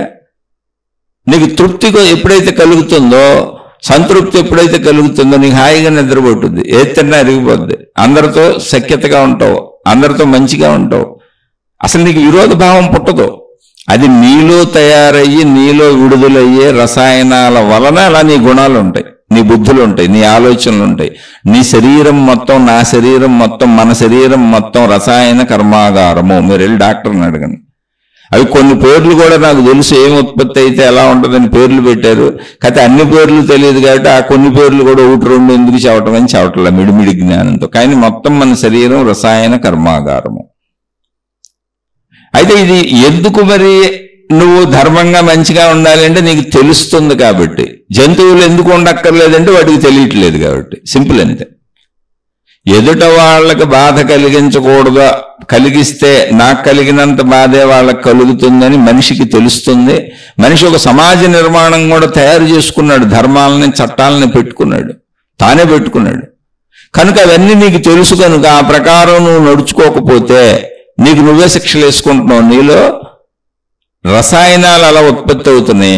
ఆ రసాయనోత్పత్తే నీ ఆలోచన, ఆ రసాయనోత్పత్తే నువ్వు చేయాలనుకుంటున్న పనులకు నీకు పుట్టేటువంటి జ్ఞానం, ఆ రసాయనోత్పత్తే నిన్ను నడిపించేది. నీ మనసుని, నీ శరీరాన్ని, నీ బుద్ధిని మొత్తంగా నిన్ను నడిపించేది. అందుకే 2 చెప్పారు మహాత్ములు, బుద్ధి కర్మానుసరిణే. నీ బుద్ధి ఎలా పనిచేస్తుంది అంటే బుద్ధి చెప్పుద్ది తప్పు రైట్ అని. కానీ అత్యధిక చెడు పనులు చేసే వాళ్ళకి, నిరంతరం చెడు చేసే వాళ్ళకి బుద్ధి చెడునే సమర్థించేలా చెప్పి వదిలేస్తుంది. అత్యధికంగా అడ్డుపడదు, కానీ విచక్షణ చెప్పుద్ది, తప్పని చెప్పుద్ది, కానీ మనసును డామినేట్ చేసి అడ్డుపడదు. అందుకని బుద్ధి కర్మానుసరిణి, ఆ చెడు ఫలితాలు అనుభవించడానికి అడ్డు వెళ్ళిపోతాం. అలాగే అత్యధిక మంచిలు చేసే వాళ్ళకే బుద్ధి మంచి చెబుతుంది, చెడు వైపు వెళ్ళనివ్వదు. మంచి ఫలితం కూడా అంతే, బుద్ధి కర్మానుసరినే. నువ్వు అనుభవించవలసిన కర్మలుగా నిన్ను నడిపించి తీసుకెళ్తుంది. నీ బుద్ధి అంటే ఏంటి? ఆలోచన, జ్ఞానం. అదేక శరీరము, మనస్సు, అదేక శరీరాన్ని నడిపేది ఆ మనసేగా, ఆ బుద్ధేగా, ఆలోచనలేగా, ఆ భావాలేగా. అందుకని నీకు నువ్వే శిక్షలు వేసుకుంటున్నావు, ముందు తెలుసుకో. శిక్షలు ఎవరు వేయట్లేదు, నిన్ను శిక్షించేవాళ్ళు ఎవరు లేరు అసలు ఇక్కడ. ప్రత్యేకంగా ఒక్కో మనిషికి ఒక దేవుడు కూర్చోలా. ఇవన్నీ తాత్వికమైనటువంటి అర్థాలు వచ్చేలా పేర్లు పెట్టారు. చిత్రగుప్తుడు అంటే అది. చిత్రగుప్తుడు అనేటువంటి వాడంటే ఏంటి? చిత్రంగా, గుప్తంగా, రహస్యంగా మనలోనే ఉన్నాడు. మొత్తం నోట్ అవుతుంది. ఏం నోట్ అయ్యేది? నేను చేసే పనులు నాకు తెలీదా? నా మంచి చెడు నాకు తెలీదా? నేను చెడ్డ పనులు మంచి పనులు చేస్తుందంటే నాకెందుకు తెలియదు? నా శక్తికి ఎందుకు తెలియదు? దాన్ని బట్టాక నా రసాయనిక చర్యలు జరిగేది. కాబట్టి నాలో మొత్తం నేను బుద్ధిని పాడు చేసుకుంటున్నాను, మనసును పాడు చేసుకుంటున్నాను, శరీరాన్ని పాడు చేసుకుంటున్నాను. శరీరం పాడైతే అనారోగ్యాలు వస్తాయి, మనసు పాడైతే మానసిక అనారోగ్యాలు వస్తాయి, చెడ్డ ఆలోచనలు వస్తాయి, భయాలు వస్తాయి, భావోద్వేగాలన్నీ నెగిటివ్ భావోద్వేగాలు వస్తాయి. బుద్ధి పాడైపోతే మొత్తంగా నేను అన్ని చెడ్డ పనులకి అలా ఈడ్చుకెళ్ళిపోతూ ఉంటాను. అలా నేను కృంగి కృషించి నశించిపోతూ ఉంటాను. కాబట్టి శిక్షలు నాకు నేనే వేసుకుంటున్నా. నైతిక విలువలు చెప్పండి ప్రపంచంలో అంటే అసలు నైతిక విలువలేంటి? మొత్తంగా మన శరీరం అనే కర్మాగారంలో మనకు మనమే శిక్షలు వేసుకుంటున్నాం. ఇక్కడ ఒకటే సూత్రం జరుగుద్ది ఏంటంటే, మంచి వాళ్ళకి మళ్ళీ మళ్ళీ మళ్ళీ చెబుతున్నా, మంచిగా బతికే వాళ్ళకి సంతృప్తి, తృప్తి అనేటువంటి భావాన్ని కలిగించే రసాయనోత్పత్తి జరుగుతుంది. ఎప్పుడైతే తృప్తి, సంతృప్తి అనేటువంటి భావాలు కలిగించే రసాయనోత్పత్తి జరిగిందో నాకున్న వాటితో నాకు సంతృప్తిగా అనిపిస్తుంది. నాకున్న డబ్బు కావచ్చు, నేను కట్టుకునే బట్టలు కావచ్చు, నాకున్న ఇల్లు కావచ్చు, నేను తినే తిండి కావచ్చు, నాకున్న పిల్లలు కావచ్చు, మొత్తంగా చూడటానికి, ప్రపంచంలో చూడటానికి నా జీవిత భాగస్వామి అనాకారాన్ని ఎదురింటి వాళ్ళకి అనిపించవచ్చు. అసలు మా ఊళ్ళో మేము అంతా తక్కువలో బతుకుతున్నాం, పూరుగుడుసుల్లో బతుకుతున్నాం, అసలు ఏం తినడానికి తిండి లేదు, మేము ఎంత పేదరికంలో దారుణంగా కొట్టుకుపోతున్నాం అని ప్రపంచం అంతా అనుకోవచ్చు. కానీ నేను సంతృప్తిగా హాయిగా ఉంటాను. నాకు అసలు తెలియదు ఆ విషయం. నాకున్న పిల్లలతో, వాళ్ళ తెలివితో, వాళ్ళ చదువులతో, వాళ్ళకున్న జ్ఞానంతో, ఆ అత్యవసర మార్కులు అయితే వాటితోనే సంతృప్తి ఉంటుంది లోపల. అంతే తప్ప ఏదో అభివృద్ధి చెందిపోయి 100కు 100 మార్కులు వస్తాయని కాదు. శరీరాలు మారిపోయి, రూపురేఖలు మారిపోయి, అందగత్తులు అందగాళ్ళు అయిపోతామని కాదు. పుణ్యం ఉంటే సౌఖ్యాలన్నీ వచ్చి మీద పడిపోతాయని కాదు. అస్సలు కానే కాదు. మీరు పేదవాళ్ళు కావచ్చు, ధనికులు కావచ్చు, ఎక్కడైనా ఉండొచ్చు, దానికి దీనికి అసలు సంబంధమే లేదు. కానీ మీలో తృప్తి అనే రసాయనం ఉత్పత్తి అవుతుంది. రోడ్లు ఊడ్చే వ్యక్తి అయినా కావచ్చు, మీరు మురుగుంటలు క్లీన్ చేసే వ్యక్తి అయినా కావచ్చు, ఎవరైనా కావచ్చు. నేను సామాన్యుడిని, మామూలుగా చెబుతున్నా. లేదా అపర కుబేరుడు కావచ్చు. అది సృష్టి పెట్టిన స్థానం అంతే, సృష్టిలో నీకు జన్మించిన స్థానం అంతే అది. కానీ నీలో ధర్మచింతన, ధర్మజీవనం అంటే మంచి ఉన్నప్పుడు తృప్తి అనే రసాయనం ఉత్పత్తి అవుతుంది. అది ఉత్పత్తి అవడం వలన నా తల్లిదండ్రులు, నా జీవిత భాగస్వామి, నేను, నా కుటుంబ సభ్యులు, నాకున్న వనరులు, వసతులు ఏవైతే అవి, అది పూరుగుడిసైనా ఓకే, ఇంద్రభవనమైనా ఓకే, ఏదున్నా అది నాకు తృప్తిగా చాలు, నేను చక్కగా ఉన్నాను, హాయిగా ఉన్నాను, చాలు చాలు చాలు అనే సంతృప్తి భావన కలుగుతూ జీవిస్తాను. అప్పుడు ఇంకా నన్ను మించిన ధనవంతుడు ఎవరున్నారు? అసలు నిజమైన ఐశ్వర్యవంతుడు ఎవరు అంటే తృప్తి కలిగిన వాడు. నిజమైన పేదవాడు ఎవడు అంటే తృప్తి లేనివాడు. అంతే, అయిపోయింది, సింపుల్. అసలు భయమే కలగదు వాళ్ళకి, అది కదా ప్రాబ్లం. అసలు భయం అనేదే కలగదు. నేను ఎంతో మందిని అసలు భిక్షగాళ్ళని చూశాను, నడి రోడ్డు మీద ప్లాట్ఫారాల మీద హాయిగా నిద్రపోతున్నారు, చీకు చింత లేకుండా. దోమలు కుట్టేస్తే అయినట్ట పడుకున్నారో తెలీదు. అనేక మంది రైల్వే ప్లాట్ఫారాల మీద, బస్ స్టాండుల్లో హాయిగా నిద్రపోతున్నారు. వాళ్ళు ఏంటి, అసలు ఏ నేర ప్రవృత్తి ఏముంటుంది? ఏం లేదు, భిక్షాటం చేసుకుంటున్నారు. అందులో నేర ప్రవృత్తులు, దుష్ట ప్రవృత్తులు ఉన్నవాళ్ళు ఎలా ఉంటారో నాకు తెలియదు. నేను చూసిన కొంతమంది మంచి వాళ్ళు చెబుతున్నారు, అలా మంచి ఫ్యామిలీస్ కూడా చూశాను. పేదరికంలో, అతి పేదరికంలో నిజాయితీ పరులైన ఫ్యామిలీస్ బోర్డు చూశాను. రిక్షాలు దొక్కుంటూ, చిన్న చిన్న ఆటోలు నడుపుకుంటూ హాయిగా సంతృప్తిగా బతుకుతున్న కుటుంబాలు వందల వేలు లక్షలు ఉన్నాయి. చెడ్డవాళ్ళు, ప్రజల్ని ఇబ్బంది పెట్టేవాళ్ళు, మోసగారులు, వీళ్ళంతా ఒక 10% ఉంటారు. 90% హాయిగా ఉంది, అందుకే మనం వెళ్తున్నాం, సుఖంగా జీవిస్తున్నాం, ఎవరింట్లో వాళ్ళు ఉన్నాం, చక్కగా నిద్రపోతుంటారు. ఏముంది, ఏదో ఇంత భిక్షాటం చేసుకున్నారు, ఎవరో ఇచ్చింది తీసుకున్నారు, తిన్నారు, పడుకున్నారు, అంతే. ఇంట్లో పడుకొని తలుపులు గళ్ళేసుకొని రకరకాల సౌకర్యాలు పెట్టుకొని ఏసీలు పెట్టుకొని ఎన్నో పెట్టుకున్నా కూడా నిద్ర పట్టదు, అలా ఉంటారు. ఎన్నో బాధలు, డబ్బు ఉంది కానీ జబ్బులు పోవు. అపరిమితమైన డబ్బు ఉంది, ఫెసిలిటీస్ ఉన్నాయి, మనుషులు ఉన్నారు, సౌకర్యాలు ఉన్నాయి, హోదాలు ఉన్నాయి, పవర్ ఉంది, కానీ తృప్తి లేదు, లోపల తృప్తి లేదు. ఎంతో మందిని చూశాను అటువంటి వాళ్ళని, తృప్తి లేదు అంతే వాళ్ళకి. జ్ఞానం మీకు ఇచ్చేది తృప్తిని, తృప్తి. ఆ తృప్తి అనేది ఎప్పుడైతే వచ్చిందో నీకు ఎక్కడుంటే అక్కడ, ఏముంటే దాంతో నువ్వు హాయిగా ఉన్నావు. ఎందుకంటే కడుపు నిండిపోయింది. కడుపు ఎలా నిండిపోయిందో మనసు ఎలా నిండిపోయింది. అప్పుడు నీకు దుఃఖం ఎక్కడ వస్తుంది? ఇప్పుడు ఆహారం తింటే కడుపు నిండిపోయినాక ఇంకెంత పెట్టినా నువ్వు వద్దంటావు. అలాగే నీకు ఎప్పటికప్పుడు మనసు నిండిపోయింది. నా జీవిత భాగస్వామి మనసు నిండిపోయింది, నా పిల్లలు మనసు నిండిపోయింది, నాకున్న ధనం మనసు నిండిపోయింది, నాకున్న వసతులు వనరులు మనసు నిండిపోయింది. మనసు నిండిపోయినాక ఇంకేం కోరుకుంటావు నువ్వు? అందుకే చాలామంది మహాత్ముల్ని మీరు చూడండి, భిక్షాటనతో, చిరిగిపోయిన బట్టలతో చెట్టు కింద పడుకొని ఎంత సంతోషంగా గడిపారు, ఎంత మంచిగా గడిపారు, ఎంత ధర్మంగా గడిపారు, ఎంత చక్కగా జీవించారు ఈ ప్రపంచంలో. అంటే వాళ్ళని దేవుళ్ళని కొలుస్తాం, కానీ అలా ఉండటం మన వల్ల కాదు, మనం చెయ్యం. వాళ్ళు దేవుళ్ళు కాబట్టి అలా ఉండగలిగారు అంటాం, వాళ్ళు గురువులు అంటాం, మహాత్ములు అంటాం, దేవుళ్ళు అంటాం. ఎందుకో తెలుసా? మనలాంటి మనుషులంటే మనం వాళ్ళలా ఉండలేకపోతున్నాం, వాళ్ళకంటే ఎక్కువ సౌకర్యాలు మనకున్నా కూడా మనం వాళ్ళలా ఉండలేకపోతున్నాం అని సిగ్గుతో తల గోడకేసి కొట్టుకు చావాలి మనం. అందుకని వాళ్ళని దేవుళ్ళని చేసేస్తే గొడవ వదిలిపోద్ది.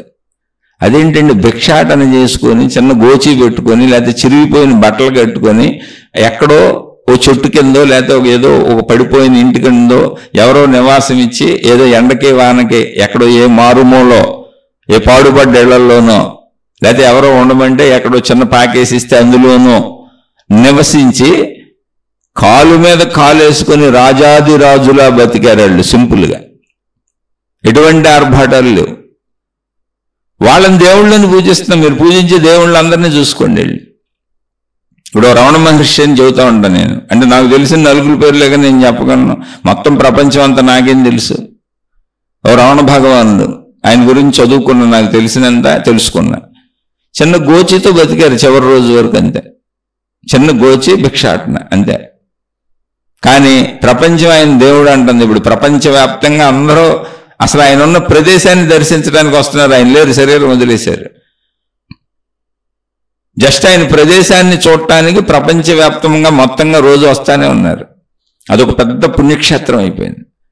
అలా ఒక షిరిడి సాయిబాబా, అదొక పెద్ద పుణ్యక్షేత్రం అయిపోయింది. కానీ నిజంగా ఆయన ఏంటి? షిరిడి సాయిబాబా భిక్షాటన.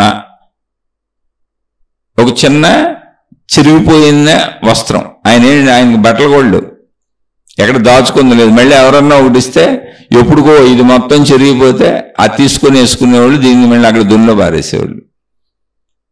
అసలు నిలవ పెట్టింది ఏమీ లేదు, ఆయన నిలవ ఉంచుకున్నది ఏమీ లేదు.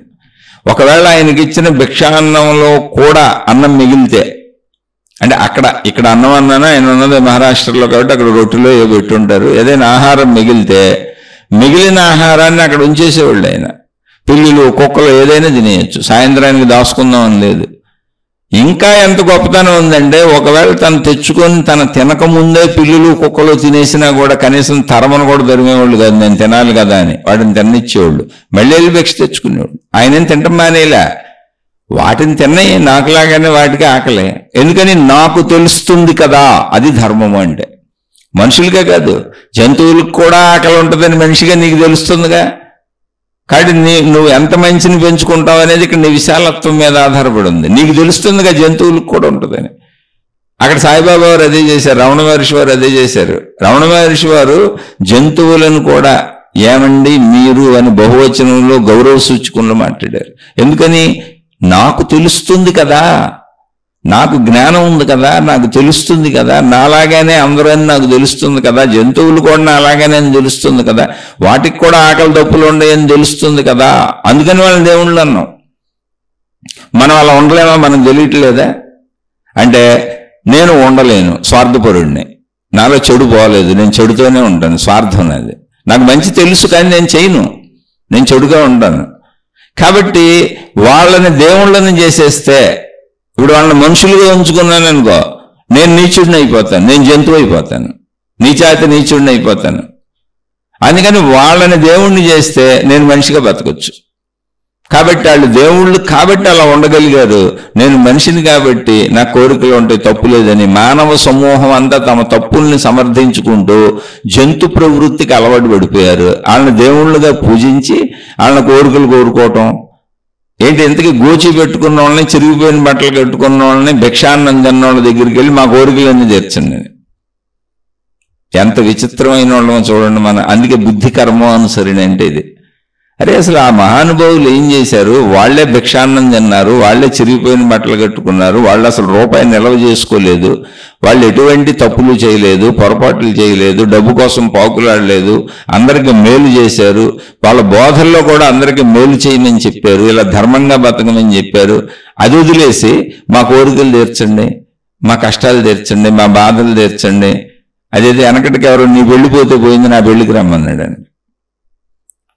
అలా వాళ్ళు ఆచరించింది ఆచరించటం అనేది వదిలేసాం, వాళ్ళు చేసింది చేయటం అనేది వదిలేసాం, వాళ్ళు చెప్పింది చేయటం అనేది వదిలేసాం, వాళ్ళలా ధర్మంగా మంచిగా జీవించటం అనేది వదిలేసాం. ఇవే నైతిక విలువలంటే. వదిలేసి వాళ్ళని దేవుళ్ళని చేసేసి మా కోరికలు తీర్చండి, మా ఆశలు తీర్చండి అని అక్కడ కాయరాజాకాయ ప్యాకెట్ క్లబ్బులు మొదలుపెట్టాం. అక్కడంతా ఇంకా వ్యాపారం మొదలెట్టుకున్నాం మనమే. అంటే అది మన మనసు, మన బుద్ధి కర్మానుసరణే. నీ చెడ్డ మనసు తయారు చేసిన గారడీ చేష్టలు. అక్కడ మొక్కులు మొక్కుకుంటాం, ఏదో చేస్తాం, వాళ్ళ అంటే అన్ని లంచాలు ఇస్తాం వాళ్ళకి. మొక్కులు ఏంటంటే లంచాలు, దేవుళ్ళకి లంచాలు. అలానే దేవుణ్ణి ఆరాధించొద్దు, అర్చించొద్దు, పూజించొద్దు, గౌరవించొద్దు అని అస్సలు చెప్పట్లే నేను. దానికి చెప్పారు మహాత్ములు, తద్విద్ధి ప్రణిపాతేన పరిప్రశ్నేన సేవయా ఉపదేక్ష్యంతి తే జ్ఞానం జ్ఞానినా తత్వదర్శినః. మనం ఎవరినైతే గురువులని, మహాత్ములని, జ్ఞానులని, దేవుళ్ళని ఆరాధిస్తున్నామో, నేను శరీరం ధరించి బోధలు చేసిన వాళ్ళ గురించి చెబుతున్నా, ఆరాధిస్తున్నామో వాళ్ళని గౌరవించమన్నారు. ప్రణిపాతేన సాష్టాంగ నమస్కారం చేసి, పరిప్రశ్నేన నీకున్నటువంటి సందేహాలను, పరిప్రశ్న అంటే ఉత్తమమైనటువంటి మంచి ప్రశ్నలు నీకు ఉపయోగపడటం కోసం. ఆయనకి తెలుసా లేదని కాదు, నీకు అవసరమైనవి నీకు ఉపయోగపడి. పరిప్రశ్న అంటే ఎవడు ప్రశ్నిస్తున్నాడో వాడికి ఉపయోగపడాలి, వాడికి అవసరమైంది. పరిప్రశ్నేన సేవయ, సేవ చేసి అడుగు ఆ ప్రశ్న కూడా. ముందు ఆయన్ని సేవించు, ఆయన్ని అర్చించు, ఆయన్ని ఆరాధించు, ఆయనకి మేలు చెయ్యి. అప్పుడు అడుగు, ఏమంటే మీరు ఈ స్థితిని పొందారు కదా, మీరు ఇలాంటి ఉన్నత స్థితికి వచ్చారు కదా అయ్యా రమణ భగవాన్ అన్న, సాయిబాబా, అయ్యా గజానన మహారాజ్, అయ్యా అక్కలకోట స్వామి, అలా ఎవరినైనా సరే ఒక మహనీయుల్ని అప్పుడు అడుగు, నేనేంటి నా మానవ స్థితిలో ఇట్లా ఉన్నాను, నాలో స్వార్థం ఉంది, నాలో చెడు ఉంది, ఇది ఎలా పోగొట్టుకోవాలి, ఏం చేయాలి, నేను ఎలా జీవించాలి, నాకు కొంచెం దయచేసి బోధించండి, మీరు ఎలా ఎంత తృప్తిగా ఉండగలుగుతున్నారు, ఏంటని అడుగు, చెబుతారు వాళ్ళు. పరిప్రశ్నేన సేవయ, సేవ చేస్తూ అడుగు, దగ్గర చేరి వాళ్ళని మెప్పించి అడుగు. ఉపదేక్షంతితే జ్ఞానం, వాళ్ళు ఉపదేక్షంతి, నీకు చెప్తారు, ఉపదేశిస్తారు. ఏంటది జ్ఞానం. వాళ్ళు అలా ఎందుకో ఎలా ఉండగలుగుతున్నారో, వాళ్ళు ఏం తెలుసుకున్నారో, ఆ ఏమీ లేనితనంలో, అంటే మనం అనుకున్న ఉన్నతనం డబ్బు కదా, వనరులు వసతులు, ఆ ఏమీ లేనితనంలో వాళ్ళు అంత ఆనందంగా, అంత హాయిగా, అంత సంతృప్తిగా ఉండడానికి కారణమైనటువంటి జ్ఞానాన్ని చెబుతారు నీకు. జ్ఞానిన తత్వదర్శిన, తత్వదర్శిన అంటే ఆ అనంతాత్మతత్వమును, సృష్టితత్వమును దర్శించినటువంటి వాళ్ళు, అనుభవించినటువంటి వాళ్ళు, దాన్ని పొందినటువంటి వాళ్ళు నీకు ఆ తత్వాన్ని చెబుతారయా అని చెప్పారు. ఎందుకు తత్వం నీకు, ఎందుకు జ్ఞానం నీకు, ఎందుకు ఉపదేశం నీకు? నువ్వు ఆచరించటానికి. మరి నువ్వు ఆచరించటం మానేసి కోరికలు కోరుకుంటాను, మొక్కులు మొక్కుకుంటాను, నువ్వు నాకు రూపాయి ఇస్తే నువ్వు నాకు 1,00,000 ఇస్తే నేను నీకు 10 రూపాయలు ఇస్తాను, నేను నీకు 10 రూపాయలు ఇస్తే నువ్వు నాకు 1,00,000 రూపాయలు ఇవ్వు. ఏంటిది? ఏమన్నా అర్థం ఉంది? వ్యాపారం కాదు, దేవుడితో వ్యాపారమా? దేవుడితో వ్యాపారాన్ని నేర్పేటువంటి గురువులు కానీ, మహాత్ములు కానీ, ఇంకేమైనా ఏమన్నాలో మీరు ఆలోచించండి. ఉన్నారు మరి అలాంటి వాళ్ళు చాలా మంది, దేవుడితో వ్యాపారం నేర్పుతున్నారు వాళ్ళు. నువ్వు దేవుడికి 10 రూపాయలు ఖర్చు పెట్టి నీకు 100 రూపాయలు వస్తాయి, నువ్వు 100 రూపాయలు ఖర్చు పెట్టి నీకు 1000 రూపాయలు వస్తాయి, నువ్వు 1000 రూపాయలు ఖర్చు పెట్టి నీకు 1,00,000 రూపాయలు ఇస్తాయి. నువ్వు అయి చెయ్యి, ఈ చెయ్యి, మేము చెప్పినవన్నీ చెయ్యి. ఎవరు అక్కడ? దేవుడు లేడు. దేవుడు ప్రతినిధులు, దూతలు, వీళ్ళే చెప్తారు. అలా వేల వేల వేల ఎకరాల్లో ఆశ్రమాలు, పీఠాలు, మఠాలు రకరకాలు కడుతున్నారు. అయితే అవన్నీ మానవోద్ధరణకు, అంటే నిన్ను నీ లోపలకు పంపడానికి. ఉపదేక్షంతితే జ్ఞానం జ్ఞానినా తత్వదర్శన అనేటువంటి దానికి ఉపయోగపడుతున్నప్పుడు అవన్నీ కరెక్టే. కానీ అందులో నిన్ను ప్రలోభపరిచి నువ్వేదో చేస్తే నీకు దేవుడు ఏదో ఇస్తాడు అనేటువంటి లాభాపేక్షతో వ్యాపారం మొదలు పెడితే నిన్ను సర్వనాశనం చేసినట్టే. నిన్ను ఎప్పటికే అసలు నీ తత్వాన్ని తెలుసుకునే వైపు వెళ్ళనివ్వట్లేదు. కాబట్టి మీరు ఎటు ప్రయాణిస్తున్నారో, ఎవరితో ప్రయాణిస్తున్నారో ముందు జాగ్రత్త. మీ జీవితాలు సర్వనాశనం అయిపోతాయి. మీరు ధర్మంగా ఉండండి. మీలో తృప్తి, సంతృప్తి అనేటువంటి రసాయనోత్పత్తి జరుగుతుంది.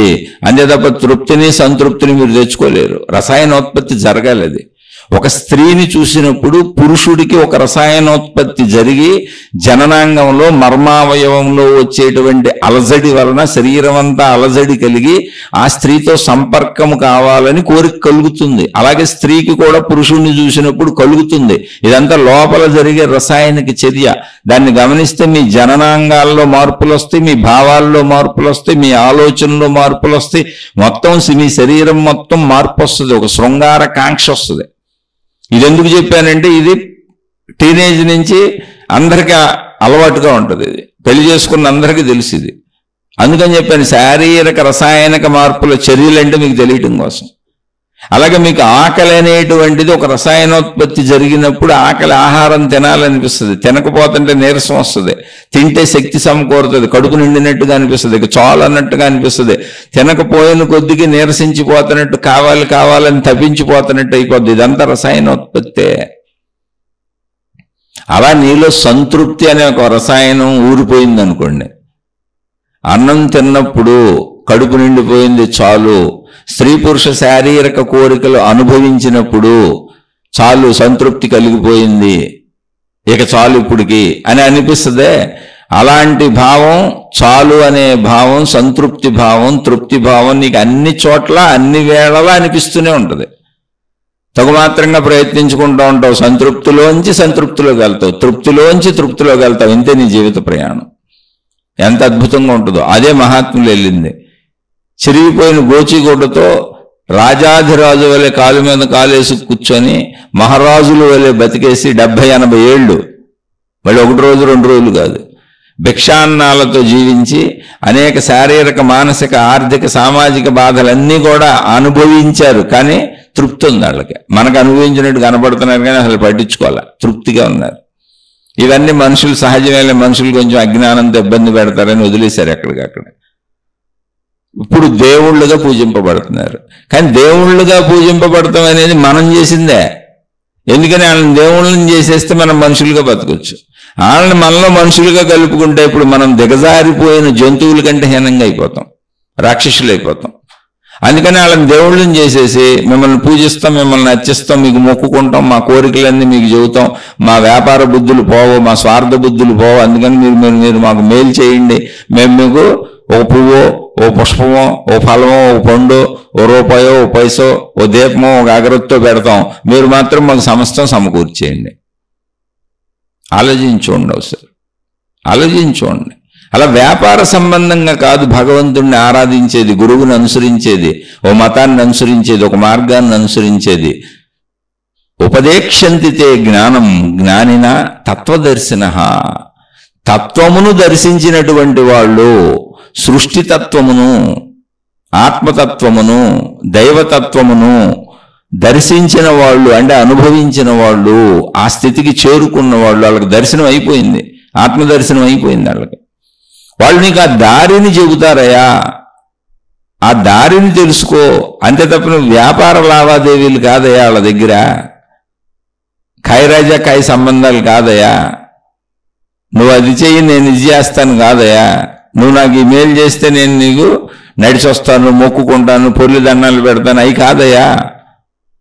అవన్నీ పెట్టు, నడిచిరా, మొక్కుకో, పొర్లి దండాలు పెట్టు, ప్రదక్షిణలు చెయ్యి, మొక్కుకో, రకరకాలు చెయ్యి. ఎందుకంటే ఆ తత్వమును నాకు చెప్పినందుకు గాను, నా జ్ఞానమును నాకు చెప్పినందుకు గాను నీకు తిరిగి కృతజ్ఞతగా ఏం చెల్లించాలో తెలియట్లేదు. ఎందుకంటే నీకు నాలాంటి మానవ అవసరాలు లేవు.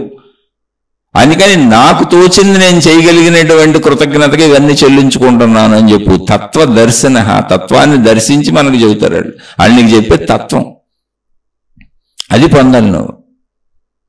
మళ్ళీ మళ్ళీ చెబుతున్నా, నువ్వు ధర్మంగా జీవిస్తే జరిగేది ఏంటి అంటే తృప్తి అనే రసాయనం నీలో ఉత్పత్తి అవుతుంది. అంటే రసాయనోత్పత్తి అంటే ఏంటో నాకు తెలియదని మీరు అంటారేమని ముందే చెప్పా.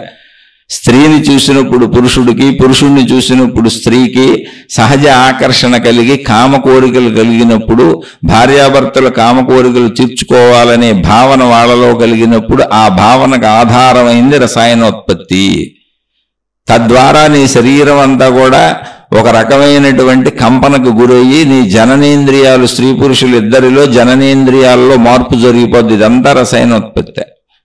అలాగే నీకు భయం కలిగినప్పుడు చెమటలు పెట్టేసి గుండె దడొచ్చేసి, భయం ఏంటి ఏమీ లేదు, ఆలోచన భయం. భయపు భావన కలిగినప్పుడు రసాయనోత్పత్తి మీకు తెలిసిపోద్ది, గుండె దడదల్లాడిపోద్ది, చెమటలు పెట్టేస్తే ఉద్వేగంగా ఉంటుంది, ఊపిరాడినట్టు అయిపోద్ది. అనేక మందికి అనేక రకాలుగా, కొంతమంది కాళ్ళు చేతులు ఉనికిపోతాయి, కొంతమందికి విపరీతమైన దాహం అయిపోద్ది, గొంతు ఎండిపోయినట్టు అయిపోద్ది, రకరకాల చేష్టలు. బీపీ డౌన్ అయిపోద్ది, లేదా బీపీ ఎక్కువ అయిపోద్ది, షుగర్ డౌన్ అయిపోద్ది, లేదా షుగర్ ఎక్కువ అయిపోద్ది, రకరకాలుగా. ఇదంతా ఏంటి? రసాయనోత్పత్తి. అందుకని ధర్మముగా బతక తీరవలెను. నైతిక విలువలు ఏంటయ్యి? నైతిక విలువలు చెప్పడానికి ధర్మం అంటే ఏంటి? ఒక మనిషిగా నువ్వు చేయవలసిన నీ కర్తవ్యములు. ఎందుకని? నీకు తెలుస్తుంది కనుక, నీకు తెలియబడేటువంటి జ్ఞానం ఇవ్వబడింది కనుక. జంతువులకి అది ఇవ్వబడలేదు, మనిషికి ఇవ్వబడింది. అందుకని ఒక కుటుంబంలో నువ్వు పుట్టావంటే నిన్ను పెంచి పెద్ద చేసిన తల్లిదండ్రులను గౌరవించు. ఇది ప్రాథమిక సూత్రం. అయితే పుట్టాను, పెరిగాను, తల్లిదండ్రులు నన్ను పెంచారు, తల్లిదండ్రులను గౌరవించమంటున్నారు కదా అంటే అందరూ తల్లిదండ్రులు గౌరవార్హత కలిగిన వాళ్ళేనా? ఇక్కడ ఉంది. అంటే ఎవరైతే నీకు ధర్మమును నేర్పారో, నీ పట్ల ప్రేమను చూపారో, నిన్ను ప్రేమిస్తున్నారో, నువ్వు కావాలని కోరుకుంటున్నారో. ఇప్పుడు కొంతమంది తల్లిదండ్రులకి పిల్లలు సేవకులు. మేము పెట్టాం అన్నం, మేము పెట్టాం తిండి, మా దగ్గర బతికారు, మేము సంపాదించాం అంటే ఇటువంటి తల్లిదండ్రులు నేను చూశాను. క్షణక్షణము ప్రతిరోజు నా తిండి తిని బతుకుతున్నారు అని గుర్తు చేసిన తల్లిదండ్రుల్ని నేను చూశాను. అందుకని చెబుతున్నా.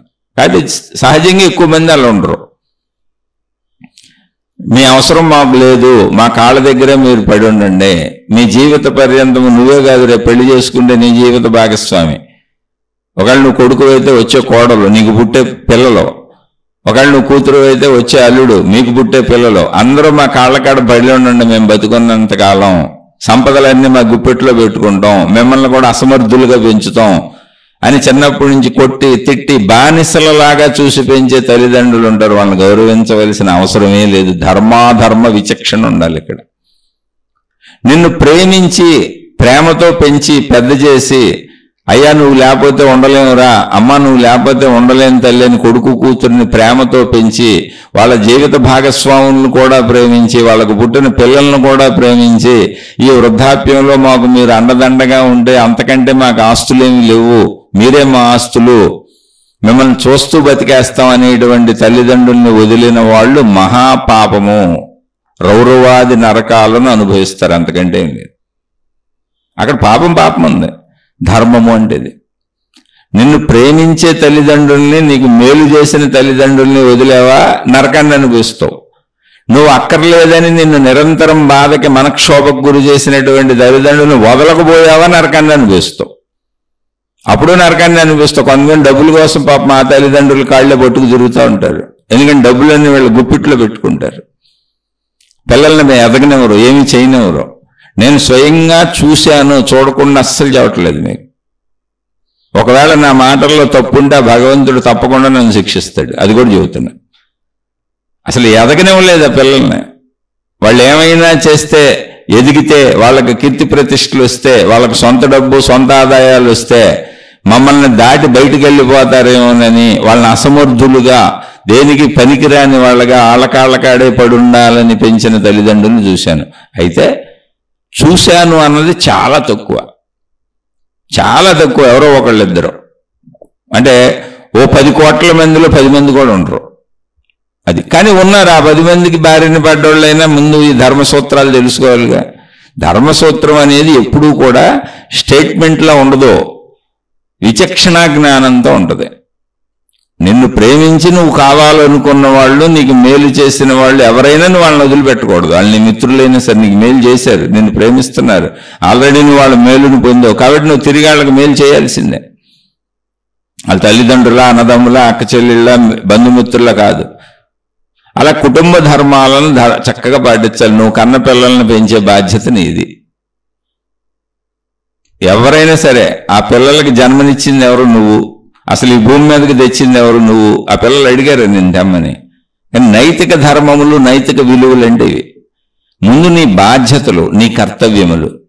2, నువ్వు ప్రపంచంలో ఎవరెవరిని వాడుకుంటున్నావో, ఎవరెవరిని వినియోగించుకుంటున్నావో, ఎవరెవరిని ఉపయోగించుకుంటున్నావో వాళ్ళ పట్ల తిరిగి వాళ్ళకి నువ్వు చెల్లించే విధానము ధర్మముగా ఉండాలి.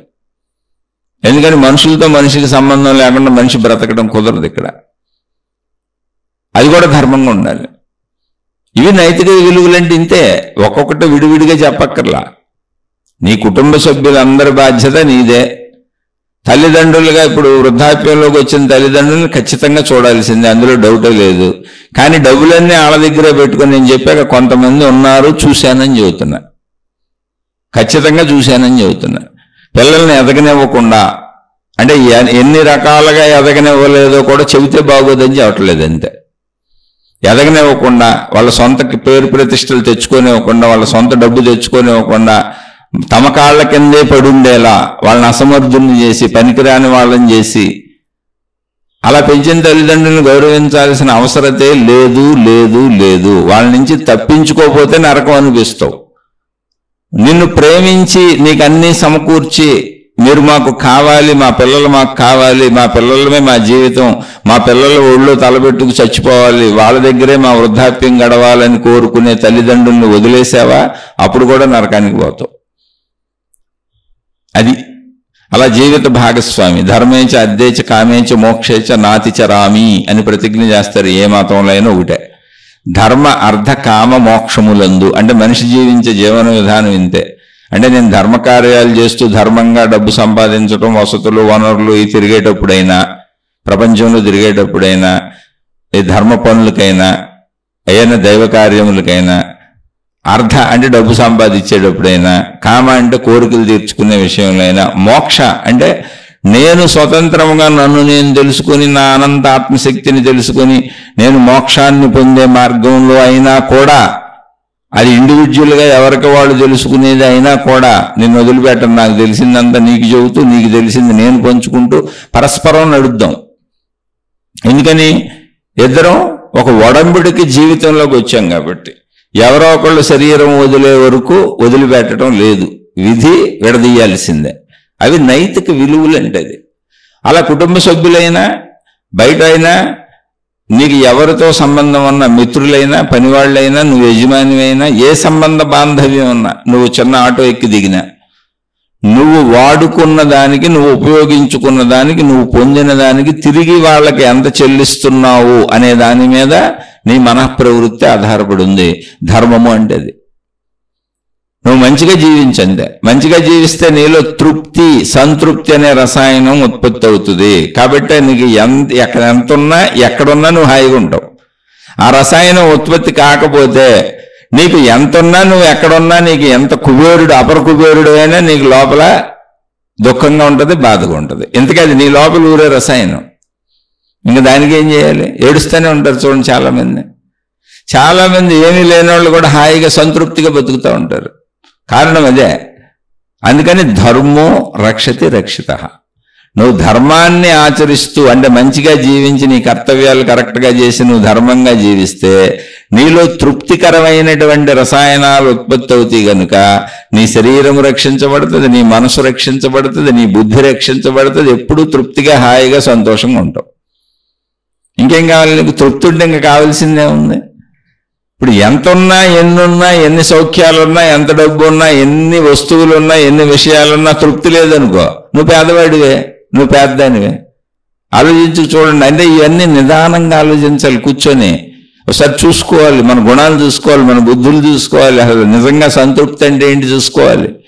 చూసుకొని నేను తృప్తిగా ఉన్నానా లేదా అనేది నీకు నువ్వే చెక్ చేసుకో. ఒకవేళ నువ్వు తృప్తిగా ఉండాలంటే తృప్తి నువ్వు తెచ్చుకోలేవు. నువ్వు ధర్మంగా ఉండాలి. ధర్మంగా ఉంటే తృప్తి వచ్చేస్తుంది. ఆ రసాయనం ఉత్పత్తి అయితే తృప్తి వస్తుంది. ఇప్పుడు శృంగారకాంక్ష కలిగినప్పుడు, అంటే పదే ఈ పదమే చెబుతున్నానని నాకు శృంగారం అనుకోబాకండే, అది బాగా తెలుస్తుంది మనుషులకి అని చెబుతున్నా. శృంగారకాంక్ష కలిగినప్పుడు శృంగార రసాయనం ఉత్పత్తి కాకపోతే నువ్వు కామ కోరిక తీర్చుకోలేవు, ఎదుటి వాళ్ళకి తీర్చలేవు. నీలో జననాంగంలో కామ కోరిక కలిగినప్పుడు నీలో రసాయనోత్పత్తి జరిగి నీ జననాంగము కామ కోరిక తీర్చుకోవడానికి అనువుగా తయారవ్వాలి, లేకపోతే నువ్వు తీర్చుకోలేవు. అలాగే నీలో ఆకలి అనేటువంటి రసాయనిక చర్య జరిగితేనే నువ్వు ఏదైనా తినగలవు, లేకపోతే నువ్వు తినలేవు. అలాగే మలమూత్ర విసర్జన చూడండి, ఒక సంకేతం వస్తుంది, అది ఒక రసాయనిక చర్య. ఇప్పుడు మూత్ర విసర్జన చేయాలి, మల విసర్జన చేయాలి అనేటువంటి ఒక భావన లోపల కలుగుతుంది. ఆ భావన కలగకపోతే నువ్వు మలమూత్ర విసర్జనలు చేయలేవు. నీ అంతటి నువ్వు నీ ప్రమేయంతో అనుకొని చేయలేవు నువ్వు. ఇవి రసాయనోత్పత్తి, ఇవంతా అదే. ఇప్పుడు నువ్వు చెడులోకి వెళ్ళినప్పుడు ఇదంతా మారిపోద్ది. నువ్వు ధర్మంగా ఉన్నప్పుడు ఇదంతా సిస్టమేటిక్గా ఉంటుంది. తృప్తి అనే రసాయనం ఉత్పత్తి అవుతూ ఉంటుంది. ఎలా అయితే కామ కోరికలకు సంబంధించిన రసాయనం ఉత్పత్తి అయినప్పుడు ఆ కోరికలు తీర్చుకోగలుగుతాము, ఆకలి అనే రసాయనం ఉత్పత్తి అయినప్పుడు ఆహారం దీన్ని కడుపు నింపుకోగలుగుతాము, మలమూత్ర విసర్జనలకు అవసరమైనప్పుడు స్పందనకు సంబంధించిన రసాయనోత్పత్తి జరిగినప్పుడు మలమూత్ర విసర్జనలు చేయగలుగుతాము. అలాగే ధర్మంగా జీవిస్తున్నప్పుడు తృప్తి అనేటువంటి సంతృప్తిని కలిగించే రసాయనం ఉత్పత్తి అవడం వలన నాకు ఉన్నవన్నీ సరిపోయినట్టుగా అనిపిస్తుంది, నాకు ఉన్నవన్నీ హాయిగా సరిపోయినాయి, చక్కగా ఉన్నాయి అనిపిస్తుంది. భావనే అలా ఉంటుంది. అసలు ఆ రసాయనం ఉత్పత్తి అవ్వన వాళ్ళకి ఎన్ని ఉన్నా, ఎన్ని పొందినా, ఎన్ని అనుభవించినా, ఎన్ని ఎదురుగా పేర్చు కూర్చున్నా లోపల రసాయనం ఉత్పత్తి అవ్వదు. కాబట్టి వాళ్ళు ఎప్పటికీ సరిపోలేదన్న భావనలో దుఃఖపడుతూ ప్రపంచంలో పరుగులు పెడుతూనే ఉంటారు. అంతకంటే శిక్ష ఏమన్నా ఉందా? ఇంకా ఆలోచించండి ఒకసారి. అసలు అంతకంటే శిక్ష ఉందా? శిక్ష నీకు నువ్వు వేసుకుంటున్నావు. తృప్తి లేని శిక్ష, సంతృప్తి లేని శిక్ష. జ్ఞానము ఉపదేక్షంతితే జ్ఞానం జ్ఞానినా తత్వదర్శిన. అంటే ఆ సంతృప్తిని పొంది తత్వాన్ని తెలుసుకుని ఆ సంతృప్తిని పొందినటువంటి మహనీయులు ఎవరున్నారో ఆ మహనీయులు మరలా నీకు ఆ సంతృప్తిని కలిగించి ఆ తృప్తిని కలిగించేటువంటి జ్ఞానాన్ని నీకు బోధించి అలా జీవించమని చెబుతారు. అది నీకు నేర్పుతారు. అందువలన వాళ్ళకి సేవ చేసి వాళ్ళ దగ్గర ఉండి వాళ్ళని మెప్పించి, అయ్యా నాకు కొంచెం చెప్పండి, మీరు ఈ చిరిగిపోయిన బట్టలతో ఎలా సంతృప్తిగా ఉన్నారు, ఈ భిక్షాన్నంతో ఎలా సంతృప్తిగా ఉన్నారు, ఈ చిన్న పూరు గుడిసెలో పడుకొని ఎలా సంతృప్తిగా ఉన్నారు, ఈ చెట్టు కింద ఎలా సంతృప్తిగా ఉన్నారు, ఈ గోచిగొడ్డతో ఎలా సంతృప్తిగా ఉన్నారు, ఇన్ని కష్టాల్లో, ఇన్ని ఇబ్బందుల్లో, ఇన్ని శారీరక బాధల్లో, ఇన్ని మానసిక బాధలు వాళ్ళకు ఉండవులేండి. శారీరక బాధల్లో మనుషులు మిమ్మల్ని ఇబ్బంది పెడుతున్నా, భౌగోళిక పరిస్థితుల్లో ఎండ వాన ఇవన్నీ ఉన్నా మీరు ఎంత తృప్తిగా ఎంత హాయిగా ఎలా ఉంటున్నారు అని అడిగితే వాళ్ళు చెబుతారు, ధర్మంగా బతికితే సంతృప్తిగా ఉంటుంది నాయన అని ఆ తాత్వికతను నీకు చెబుతారు. దాన్ని నేను మీకు అర్థమయ్యేలా చెప్పింది ఏంటంటే, మనలో ఒక రసాయనోత్పత్తి జరుగుద్ది ధర్మం వలన, మంచి వలన మాత్రమే ఆ రసాయనాలు ఉత్పత్తి అవుతాయి. లేకపోతే వ్యతిరేకమైన రసాయనాలు ఉత్పత్తి అవుతాయి. ఆ వ్యతిరేక రసాయన ఉత్పత్తి గురించే మహాత్ములు చెప్పారు, బుద్ధి కర్మానుసరినే. మీరు ఇంకా అది ఎవరికాళ్ళు అలాంటి ఆలోచనలే వస్తే నీకు ఇంకో కొత్త ఆలోచనలు రావు అసలు. నీకు అది కదా ప్రాబ్లం. అక్కడ ఆలోచన కొత్తది రాకపోతే ఏం చేయాలి? ఇప్పుడు అది ఎలా ఉంటుందంటే, ఒక అతను వ్యభిచారం చేస్తున్నాడు, ఎవరికి తెలియదు, ఎవరితోనో అక్రమ సంబంధం పెట్టుకున్నాడు, ఇంటికి వచ్చి చక్కగా ఉంటాడు, మంచి ఉద్యోగం, భార్య, పిల్లలు అన్నీ ఉన్నాయి. కానీ అక్రమ సంబంధం పెట్టుకున్నాడు ఎవరో స్త్రీతో అని ఇంటికి వస్తాడు, చక్కగా ఉంటాడు, నటిస్తాడు. అసలు ఎవరికే అతను వ్యభిచారం చేస్తున్నాడు అన్న విషయమే తెలీదు. అసలు ఎవరికి ఎప్పటికీ కనిపెట్టలేకపోయారు, తెలీదు. అందరూ చాలా మంచోడు అనుకుంటున్నారు. ఇంటికి వస్తాడు, భార్య పిల్లలు అందరూ చక్కగా ఉంటారు, పడుకుంటాడు. కానీ అతనికి అనుమానం ఏంటంటే, నేను వ్యభిచారం చేస్తానంటే నా భార్య కూడా ఎవరితో అయినా వ్యభిచారం చేస్తుందేమో అని. ఎందుకని తను చేస్తున్నాడు కనుక. కానీ భార్యకి అసలు ఆ విషయం తెలియదు, హాయిగా నిద్రపోతుంది. నా భర్త మంచోడు అనుకుంటుంది, ఆమె మంచిది, ఆవిడకి అసలు ఈ తప్పుడు ఆలోచనే లేదు, ఆమె హాయిగా నిద్రపోతుంది, ఈడికి నిద్ర పట్టదు. ఈడు ఆఫీస్కి వెళ్తాడు, అయినా అనుమానమే భార్య ఏం చేస్తుందని. నిరంతరం నిఘా పెడతాడు, కనుక్కుంటూ ఉంటాడు. కానీ నిజంగా ఆమె ఏమీ చేయదు కాబట్టి దొరికే అవకాశమే లేదు. ఆమె తప్పులు చేయదు అసలు. కానీ వీడు తప్పులు చేస్తాడు కనుక ఎప్పటికీ వీడి మనసు చచ్చే వరకు అలాగే ఉంటుంది. ఆ నరకం చాలు వాడికి, అదే శిక్ష. మనసే మనిషికి తీరని శిక్ష, దేవుడిలా తీర్చుకున్నాడు కక్ష. అలాగే ధనపరమైన తప్పులు చేసే వాళ్ళకి అలాంటి ధనపరమైనటువంటి పిచ్చిగా వెంపర్లాటగా ఉంటుంది ఆ మనసు. ఎప్పుడు డబ్బు కావాలి, డబ్బు కావాలి, డబ్బు కావాలని, ఉన్నది సరిపోదు, ఉన్నది సరిపోదు, ఉన్నది సరిపోదు అనేది ఒక పిచ్చి. అన్ని పిచ్చిలే. అలా బట్టల పిచ్చి, తిండి పిచ్చి, చెప్పులు పిచ్చి, వస్తువులు పిచ్చి, కార్లు పిచ్చి, వాహనాలు పిచ్చి, ఏదో ఒకటి సంథింగ్ పిచ్చి పిచ్చి పిచ్చి నిరంతరం అవి కావాలి, ఇవి కావాలి. సంతృప్తి అంటే ఏంటో తెలుసా? ఇంత అన్నం తిన్నాడు, ఇంత టీ తాగాడు, హాయిగా పడుకున్నాడు, ఏమీ లేవు అసలు. అక్కడ వాహనాలు లేవు, పాడులు.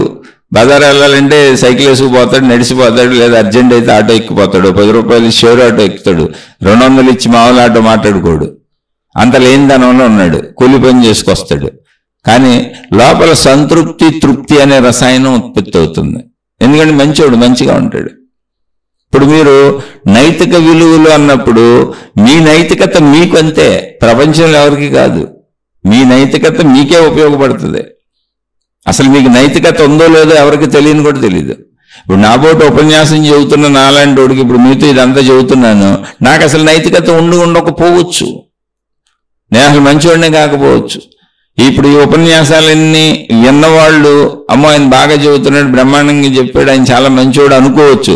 కానీ నా కుటుంబ సభ్యులు, నేను తెలిసిన వాళ్ళు, నా చుట్టూ తెలిసిన వాళ్ళు, ఓరు దుర్మార్గుడా, నువ్వెంత దుర్మార్గుడురా, వాళ్ళందరికీ ఎంత పెద్ద జ్ఞానోపదేశాలు చేస్తున్నావు, నువ్వు పెద్ద పొడిసేసినట్టు ఒత్త వెదవరా నువ్వు అని వీళ్ళు అనుకోవచ్చు. ఎందుకని నైతికత నీ అంతరంగంలో తెలుస్తుంది. ఇంకా బాగా తెలిస్తే నీ దగ్గర వాళ్ళకి తెలుస్తుంది. అంటే బయట పెడితే బుద్ధులు ఇప్పుడు బయటే పడవ అసలు దొరకవు అనుకో, నీకే తెలుస్తుంది. చాలా మంది తప్పులు, అంటే ఒక మధ్యతరగతి సామాన్యమైనటువంటి చాలా మంది తప్పులు అసలు ఎప్పటికీ బయటికి రావు, ఎప్పటికీ బయటికి రానే రావు, తెలియని కూడా తెలియదు. అందుకని నీ నైతికత నీకే తెలుస్తుంది, నీ ధర్మత నీకే తెలుస్తుంది, నీ మంచి నీకే తెలుస్తుంది. అది నిన్నే రక్షిస్తుంది. నీకేది తెలుస్తుందో అది నిన్ను రక్షిస్తుంది, నీకేది తెలుస్తుందో అదే నిన్ను శిక్షిస్తుంది. రెండు నీ శరీరంలోనే ఉన్నాయి. నిన్ను శిక్షించేది, నిన్ను రక్షించేది రెండు నీ శరీరంలోనే ఉన్నాయి. కాబట్టి ఎవరికి వాళ్ళు నైతిక విలువలు మనం పాటించాలి. నైతిక విలువల్లో ప్రధానాంశం ఏంటి అంటే, ముందు నా కర్తవ్యములు, ముందు నా కర్తవ్యములంటే ఒక చిన్నపిల్లలు అనుకోండి, తల్లిదండ్రులు ఏదో ఆసరాగా ఉంటారు, చక్కగా మిమ్మల్ని చదువుకోమన్నారు, చదువుకోండి. వృత్తి వ్యాపార ఉద్యోగాలు ఏదైతే అది చక్కగా చేసుకోండి. మీకు సొంత ధన సంపాదన వచ్చే వరకు చక్కగా ఆ మార్గంలో ముందుకు వెళ్ళి మీకు సొంత ధన సంపాదన వచ్చి మీ కాళ్ళ మీద మీరు నిలబడటం అంటే ఏంటి, మీరు సంపాదించుకొని మీరు బతకగలగటం. వచ్చే వరకు తల్లిదండ్రుల ఆసరా తీసుకొని చక్కగా ఉండండి, హాయిగా ఉండండి. మీ ధర్మం అంటే ఏంటి, అప్పుడు మీరు మీ కాళ్ళ మీద మీరు నిలబడడానికి మీరు చేసే ప్రయత్నమే మీ ధర్మం. ఆ ధర్మాన్ని నిర్వర్తించండి. మీకు తెలిసినంతలో తల్లిదండ్రులతో చనువుగా ఉండండి, ప్రేమగా ఉండండి, ఏం తప్పు లేదు. అప్పుడప్పుడు మారం చేయండి, అల్లరి చేయండి, కానీ తప్పులు చేయకండి. అంతే. అది చిన్న వయసు, మీ జీవితం పాడు చేసుకోకండి, అంతే మీ కర్తవ్యం. మీకు సొంత ధనం వచ్చి మీరు వివాహం చేసుకొని మీ కుటుంబ వ్యవస్థ వచ్చి మీకు పిల్లలు వచ్చినాక మీకు ఆసరాగా ఉన్న తల్లిదండ్రుల్ని మర్చిపోబాకండి. అది కూడా ఆ తల్లిదండ్రుల్ని మర్చిపోంది ఎప్పుడు, ఆ తల్లిదండ్రులు మిమ్మల్ని కోరుకుంటే, మీరు కావాలనుకుంటే.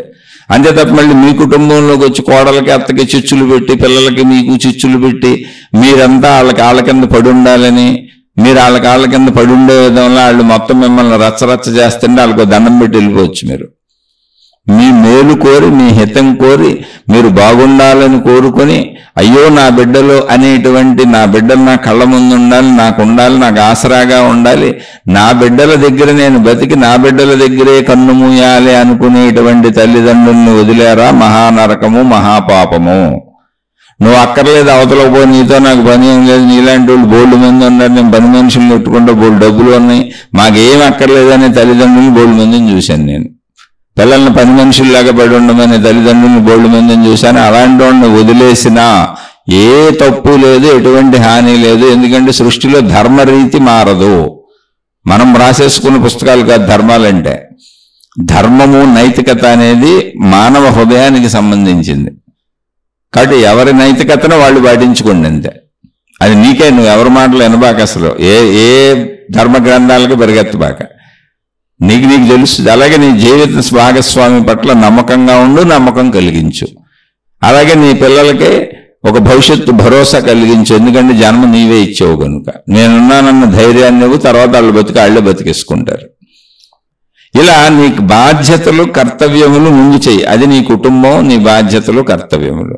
తర్వాత నీ అన్నదమ్ములు, అక్క చెల్లెళ్ళు, అంటే పెద్ద అయిపోయి కుటుంబాలు వచ్చినాక నీ బంధుమిత్రులు, నీ దగ్గర సంబంధ బాంధవ్యాలలో నువ్వు చేయగలిగినటువంటి సహాయాలు ఎప్పుడు చేస్తూ ఉండు. ఎందుకని అవి దగ్గర సంబంధ బాంధవ్యాలుగా వచ్చినాయి, రక్త సంబంధీకులు.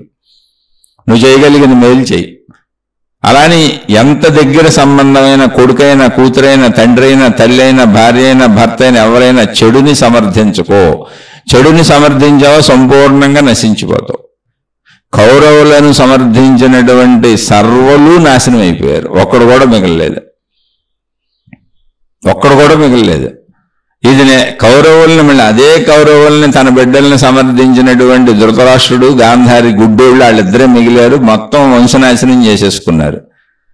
తల్లిదండ్రులే బిడ్డల యొక్క కర్తవ్యము గనుక, అంటే బిడ్డలను పెంచే విధానం తల్లిదండ్రుల చేతిలో ఉంది కనుక ఆ పాపాన్ని అనుభవించడానికి వాళ్ళు ఇంకా మిగిలే ఉన్నారు. మొత్తం అందరినీ చంపేసుకొని పోగొట్టుకున్నటువంటి తల్లిదండ్రుల మనసు ఎలా ఉంటుందో చూడండి. వాళ్ళ అంత నరకాన్ని అనుభవించారు బతికే ఉండి. ఎందుకంటే తప్పు వాళ్ళ కానీ నరకం వాళ్ళే అనుభవించాలి. అందుకని ధర్మాలు చేయకపోతే వచ్చే ప్రమాదం ఇది. నైతిక విలువలు పాటించాలి. అలా నైతిక విలువలు పాటించడం అనేది నైతికత మన అంతరంగానికి సంబంధించింది. అలాగే ప్రపంచంలో మళ్ళీ చెప్పిందే చెబుతున్నాను అనుకోబాకండి. ఎన్నిసార్లు చెప్పుకున్నా, ఎన్నిసార్లు విన్నా, వినాల్సిందే, చేయాల్సిందే, ఆచరించాల్సిందే. ఇక్కడ మనం బతికేది ప్రపంచంలో మనుషులతో, మనుషుల మధ్య. కాబట్టి నువ్వు ఎవరి నుంచి ఏం పొందుతావో వాళ్ళకి తిరిగి నువ్వు అంత అందజేస్తున్నావా లేదా చూసుకో. ఏ రూపంలోనైనా పర్లేదు.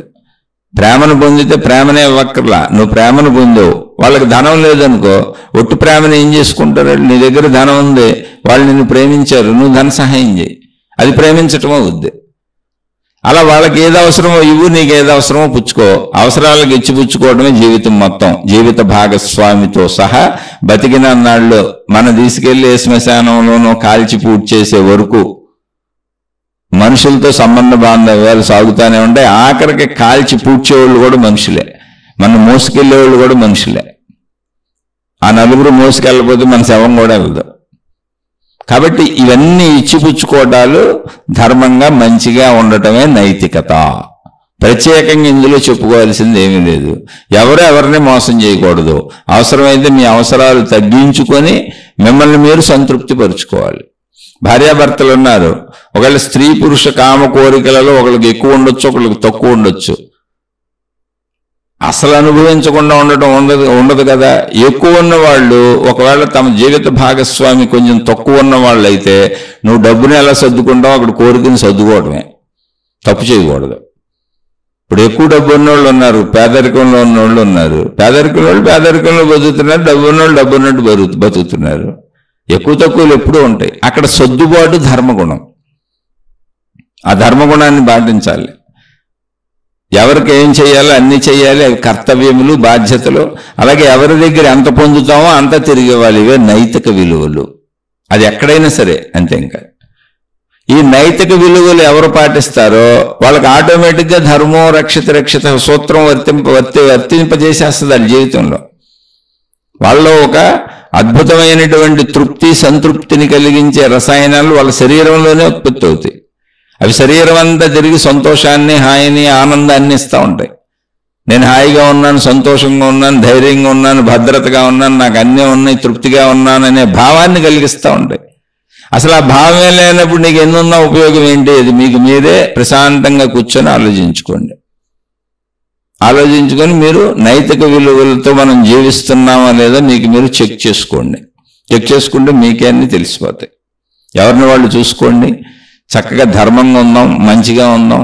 అసలు మామూలు జీవితంలో ధర్మంగా మంచిగా బతకటం కోసమే ఈ శీర్షికలు చెప్పుకుంటున్నాం.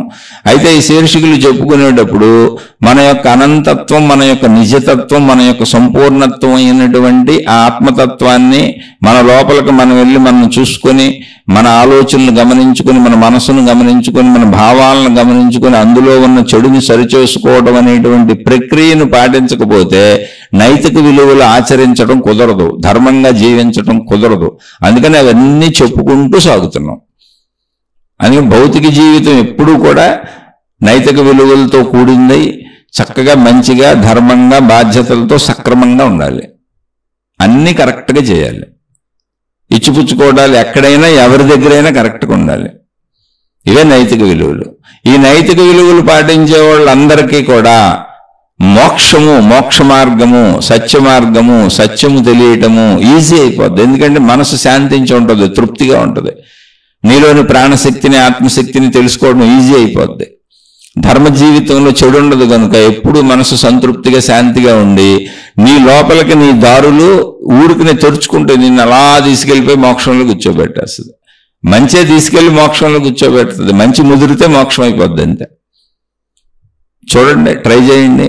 ఒకవేళ మీకు నచ్చితే ఇది పెద్ద కష్టమైన విషయం ఏమీ కాదు. మంచిగా బతకడం కష్టం ఏంటండి, చెడుగా బతకడం కష్టం. కానీ వాళ్ళతో గొడవలు పెట్టుకోవటం, అవి ఎత్తుకుపోవటం, అవిచారాలు చేయటం, తప్పులు చేయటం, మోసాలు చేయటం, అప్పులు చేయటం, ఎక్కొట్టేయటం, పారిపోవటం, అబద్ధాలు చేయటం, ఇవన్నీ కష్టం. కానీ ఉన్నది ఉన్నట్టుగా ఉన్నదేదో తిని చక్కగా అందరితో మంచిగా ఉండి హాయిగా నవ్వుతా బతకడం కష్టమే ఉందండి. ధర్మం ఎప్పుడు సింపుల్గా ఉంటుంది, మంచి ఎప్పుడు సింపుల్గా ఉంటుంది, హాయిగా ఉంటుంది, ఉన్నంతలో సంతృప్తిగా బతకడం. ఇంకేముంది అందులో? అదే తేలిక. అధర్మం కష్టం, అన్యాయం కష్టం. ఆలోచించి చూడండి. ఆలోచించి అర్థమై బాగుందనిపిస్తే చక్కగా మీ జీవితంలో ఆచరించుకోండి. ఆచరించుకునేటప్పుడు ఏమీ లేదు, మిమ్మల్ని మీరు గమనించుకోండి. నేను మంచిగా ఉన్నానా లేదా, నా బాధ్యతలు నేను కరెక్ట్గా చేస్తున్నానా లేదా, నా జీవితం ధర్మంగా సాగుతుందా లేదా. మీరు దానికి ఏదో గొప్ప గొప్ప తపస్సులు ఏం చేయక్కర్లో, రోజువారీ చూసుకోండి. ఒకవేళ మంచి లేదు, ధర్మం లేదు, కొంచెం పొరపాటుగా వెళ్తుందని మీకు అనిపిస్తే సరి చేసుకోండి అంతే. తప్పులు చేయొచ్చు ఎవరైనా, నేను కూడా బోళ్ళు తప్పులు చేసి ఉంటాను. వాటిని సరి చేసుకోవటమే మానవుడిగా మనకున్న జ్ఞానాన్ని వినియోగించుకోవటం. మన జ్ఞానాన్ని వినియోగించుకొని మనలో తప్పుల్ని సరి చేసుకొని ధర్మంతో జీవిస్తూ, మంచిగా జీవిస్తూ, హాయిగా జీవిస్తూ, సంతృప్తిగా జీవిస్తూ మంచిలోంచి మోక్షం దాకా వెళ్ళిపోదాం. ఆలోచించి చూడండి, ఆచరించండి. ఇదేమీ కష్టం కాదు, చాలా తేలిక. అధర్మంగా ఉండటమే కష్టం, మోసం చేయటమే కష్టం, అన్యాయమే కష్టం, అబద్ధమే కష్టం, అసత్యమే కష్టం. సత్యము, ధర్మము, మంచి చాలా తేలిక. ఉన్నదన్నట్టుగా జీవిస్తే చాలు, ఉన్నదాంతో సంతృప్తిగా జీవిస్తే చాలు. శుభమస్తు. మీకు మీ కుటుంబ సభ్యులకు మేలు చేకూరుగాక. మరొక కొత్త శీర్షికతో కలుసుకుందాం.